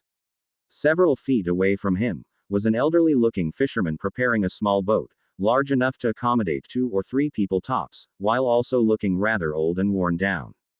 Despite this, it was Naruto's only way to the island of Uzushiogakure. Just to let you know, kid, I'll only take you halfway, the fisherman warned while preparing his vessel. You're one of them shinobi freaks though, so I'm sure you'll somehow make it the rest of the way. Naruto nodded, as quite honestly he could simply walk across the water the entire way if he felt that was his only option. The only reason he was taking a boat was because he wanted someone experienced with these particular waters to serve as somewhat of a guide. This was his first trip away from the village, so he was going to be as careful as possible. Very well, Naruto commented in agreement. I would like to head out immediately. The fisherman frowned before muttering to himself while finishing his final preparations. He had been apprehensive at the prospect of sailing at night, but with the extra payment, he finally agreed. For whatever reason, he was abnormally terrified at the idea of sailing anywhere near Uzushiogakure, and spoke about the place in a nervous, hushed whisper. He clicked his yellowed teeth before making a sweeping motion with his arm. Fine, fine. Get in the damn boat already then. Naruto was quick to do as he was told, and the 2 unlikely travel companions were out at sea. It was so dark that Naruto could hardly see in any direction, so he was forced to activate his Sharingan. The action seemed to make the fisherman nervous, likely because the crimson eyes glowing in the dark were almost demonic in nature. So, any particular reason you want to go to that island? The fisherman asked before correcting himself. It seemed that he figured trying to be civil towards the kid with the demon red eyes was a good idea. Naruto inclined his head slightly. Knowledge, was all he said, which made the fisherman scoff a bit. Then you'd be just like those Uzumaki folk, he explained. That's all they cared about. Knowledge, learning, junk like that. They were scholarly types, I suppose. Actually finding this new piece of information to be useful, Naruto decided to keep the conversation going. You seem to know a bit about them, so please tell me, what happened to the Uzumaki clan? He asked, causing the fisherman to tense up a bit. It was one of the great mysteries of the shinobi world. How did one of the most renowned and respected clans merely disappear from the face of the earth? Nobody knew what happened, only that one day, the people of Uzushiogakure no Sato ceased to exist. Many tried to investigate, but none had been able to breach through the intricacies of the Uzumaki clan's defenses. I know nothing about that, the fisherman quickly responded, his tone hurried and on edge. Naruto's eyes narrowed. In all honesty, he felt that the fisherman knew more than he was letting on, and he subtly channeled more chakra to his eyes. He felt bad about using a genjutsu against an innocent person, but he needed answers. Besides, this genjutsu wasn't harmful, as it merely made a person more inclined to reveal their true thoughts. Speak your thoughts, Naruto calmly commanded, and the fisherman's demeanor relaxed, and his eyes lost focus. As I said, I don't really know nothing, he confessed. All I remember is that night, one just like any other.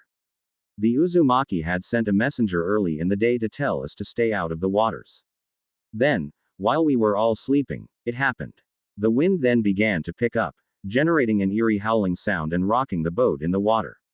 The small sail of the boat fluttered due to the force, and Naruto had to use his hands to keep his hair from obscuring his vision. After waiting for the wind to die down, Naruto spoke again. Continue, he said. The fisherman's eyes became even more unfocused as the genjutsu took further root. I was sleeping in my shack like I always did at that time, and then, the sky, it bled red, like blood. It churned my insides and made me puke out my guts just by looking at it. It felt like I was seeing something I wasn't supposed to see, you know. Naruto frowned and released the genjutsu, resulting in the fisherman shaking his head as if freed from a daze. With that explanation, he was left with more questions than answers. What caused the sky to become red? What caused the Uzumaki to essentially disappear? He still didn't have an answer for any of those questions. We'll be getting halfway soon, the fisherman mumbled, still experiencing the after effects of the genjutsu. Naruto nodded. Thank you. Eventually, they reached the point where the fisherman refused to go any further, so Naruto was forced to step off of the boat and stand atop the water as if it was solid ground. Without another word, he began walking toward where he knew the island to be. It was a strange experience, as due to the darkness of the night, the ocean looked like a black miasma. It was easy to figure out why people didn't like sailing out here at night.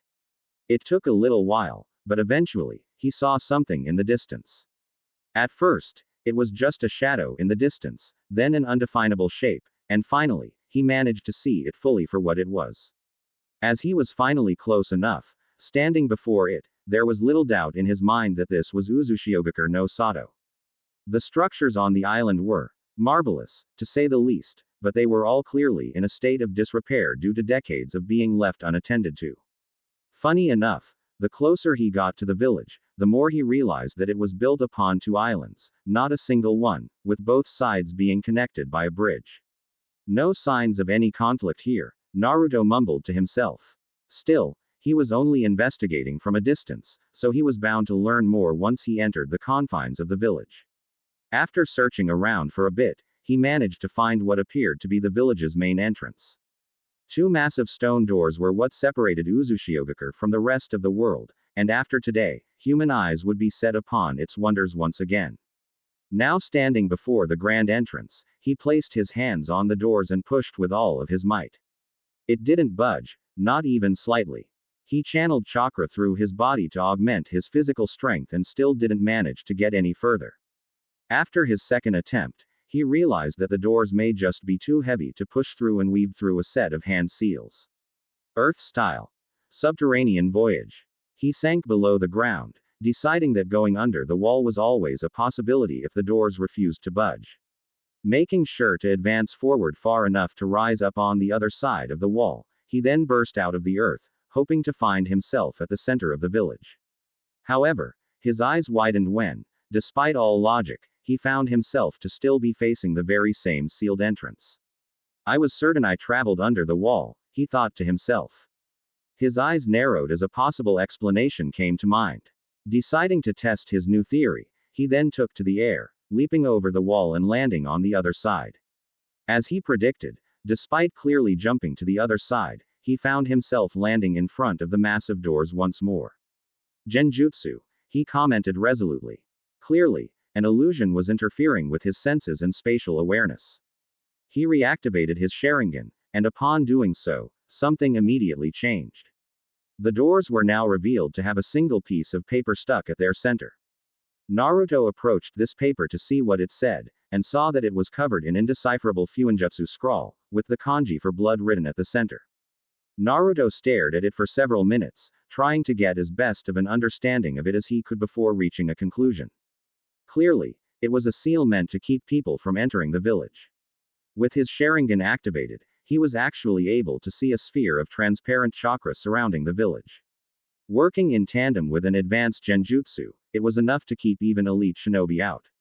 Blood, Naruto said aloud, reading the kanji. Deciding to side with his gut instincts, he removed a kunai from his weapon pouch and made a small cut in his thumb. He then dragged his bleeding thumb along the length of the paper and waited for something to happen. It took a while, but then the door began to groan, almost as if it were a person trying to move their body after extended immobility. They opened entirely on their own, and as they did, Naruto wondered what he would see. The rational part of him expected signs of violence, death, and decay, whereas, another part imagined a still fully functioning society hidden within. What he saw, however, was nothing. There was no destruction, no signs of battle, nothing, other than the eerie scent of death. As he ventured through the entrance and into the village, he felt as if he was treading upon forbidden ground. The village, vast and once bustling with life, was now so silent, and the vile stench of death permeated through the air. It was an assault on the senses. Where should I even begin? Naruto thought to himself before pressing onward. His reason for traveling to such a faraway land was to learn more about Jinchuriki. Without Fuinjutsu, Jinchuriki wouldn't even exist, and there were no more celebrated experts of Fuinjutsu in recorded history than the Uzumaki clan.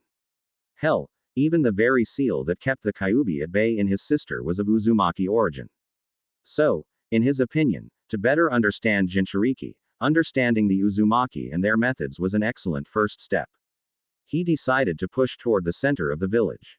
Currently, he was on the right side of the village located on the right island, and if he wanted to explore the left, he would need to access the bridge. Based on what he could see just by looking at it from a distance, living in the left portion of the village was a privilege afforded to those of high wealth and status. The buildings were larger and appeared to be of a higher quality, and at the center, there was a massive, beautiful tower that was a testament to the architectural genius of his ancestors. He reached what could only be described as the town square and was forced to come to an abrupt halt. For the first time since coming here, he found something. Corpses numbering in the hundreds were all strewn about, men, women, children all. The smell they generated nearly forced Naruto to vomit, but he steeled himself before looking at the horrid scene with a more analytical eye. Oddly enough, none of the bodies showed any injuries of any kind, yet, they all appeared to be mummified. He racked his mind for anything that could serve as a cause for such a bizarre phenomenon, but found nothing. As he continued to stare on in morbid fascination, everything around him suddenly went black, as if his vision was stolen. Then, a voice echoed through his mind, if it could even be described as a voice at all. It spoke in his tongue, but it sounded more like an inhuman entity attempting to mimic human speech. It was the most disturbing sound he had ever heard. Your eyes have yet to open. As soon as he heard the voice in his mind, he gripped his head in agony and fell to his knees. He felt as if his bones were being crushed within his body, and his head was plagued by what could only be described as the worst feeling imaginable. Blood began pooling on the ground beneath him, and he quickly realized it was dripping from his eyes and ears.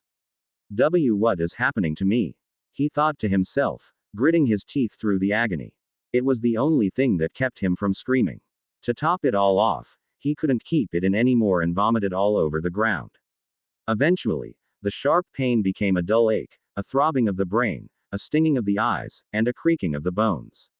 Once again he was able to see, but his vision was obscured due to the blood that had begun pooling in his eyes. It took all of his strength to rise to his feet once more, and he only managed to do so on shaky legs. Despite his condition, he was able to notice when a presence appeared behind him. Turning around, his blurred vision afforded him enough perception to be able to see what seemed to be a shadowy phantom raging toward him. Acting only on his developed battle instinct at this point, he was able to move back quickly enough to avoid a slash that would have surely killed him. The phantom spoke, though the words were muffled due to Naruto's injured ears, though it was clear that the individual was female. His knees buckled under the weight of his body, and in an attempt to better understand his situation he wiped his eyes with his sleeve. Upon doing so, his vision improved drastically, and he was face to face with a beautiful young woman. He noticed first the long, straight, blonde, hair bound with taut bandages, then a set of dark eyes and finally red lipstick. But his eyes narrowed when he saw that she wore the standard Kumogakure forehead protector. You don't look so good, she asked with a cat-like grin, though he only heard the half end of it as his hearing returned just in time. Naruto Uzumaki. I've been following you for some time. Naruto found himself struggling to even breathe. You aim to kill me? He said, asking the obvious question. She grinned, licking her lips like a predator. That is the plan.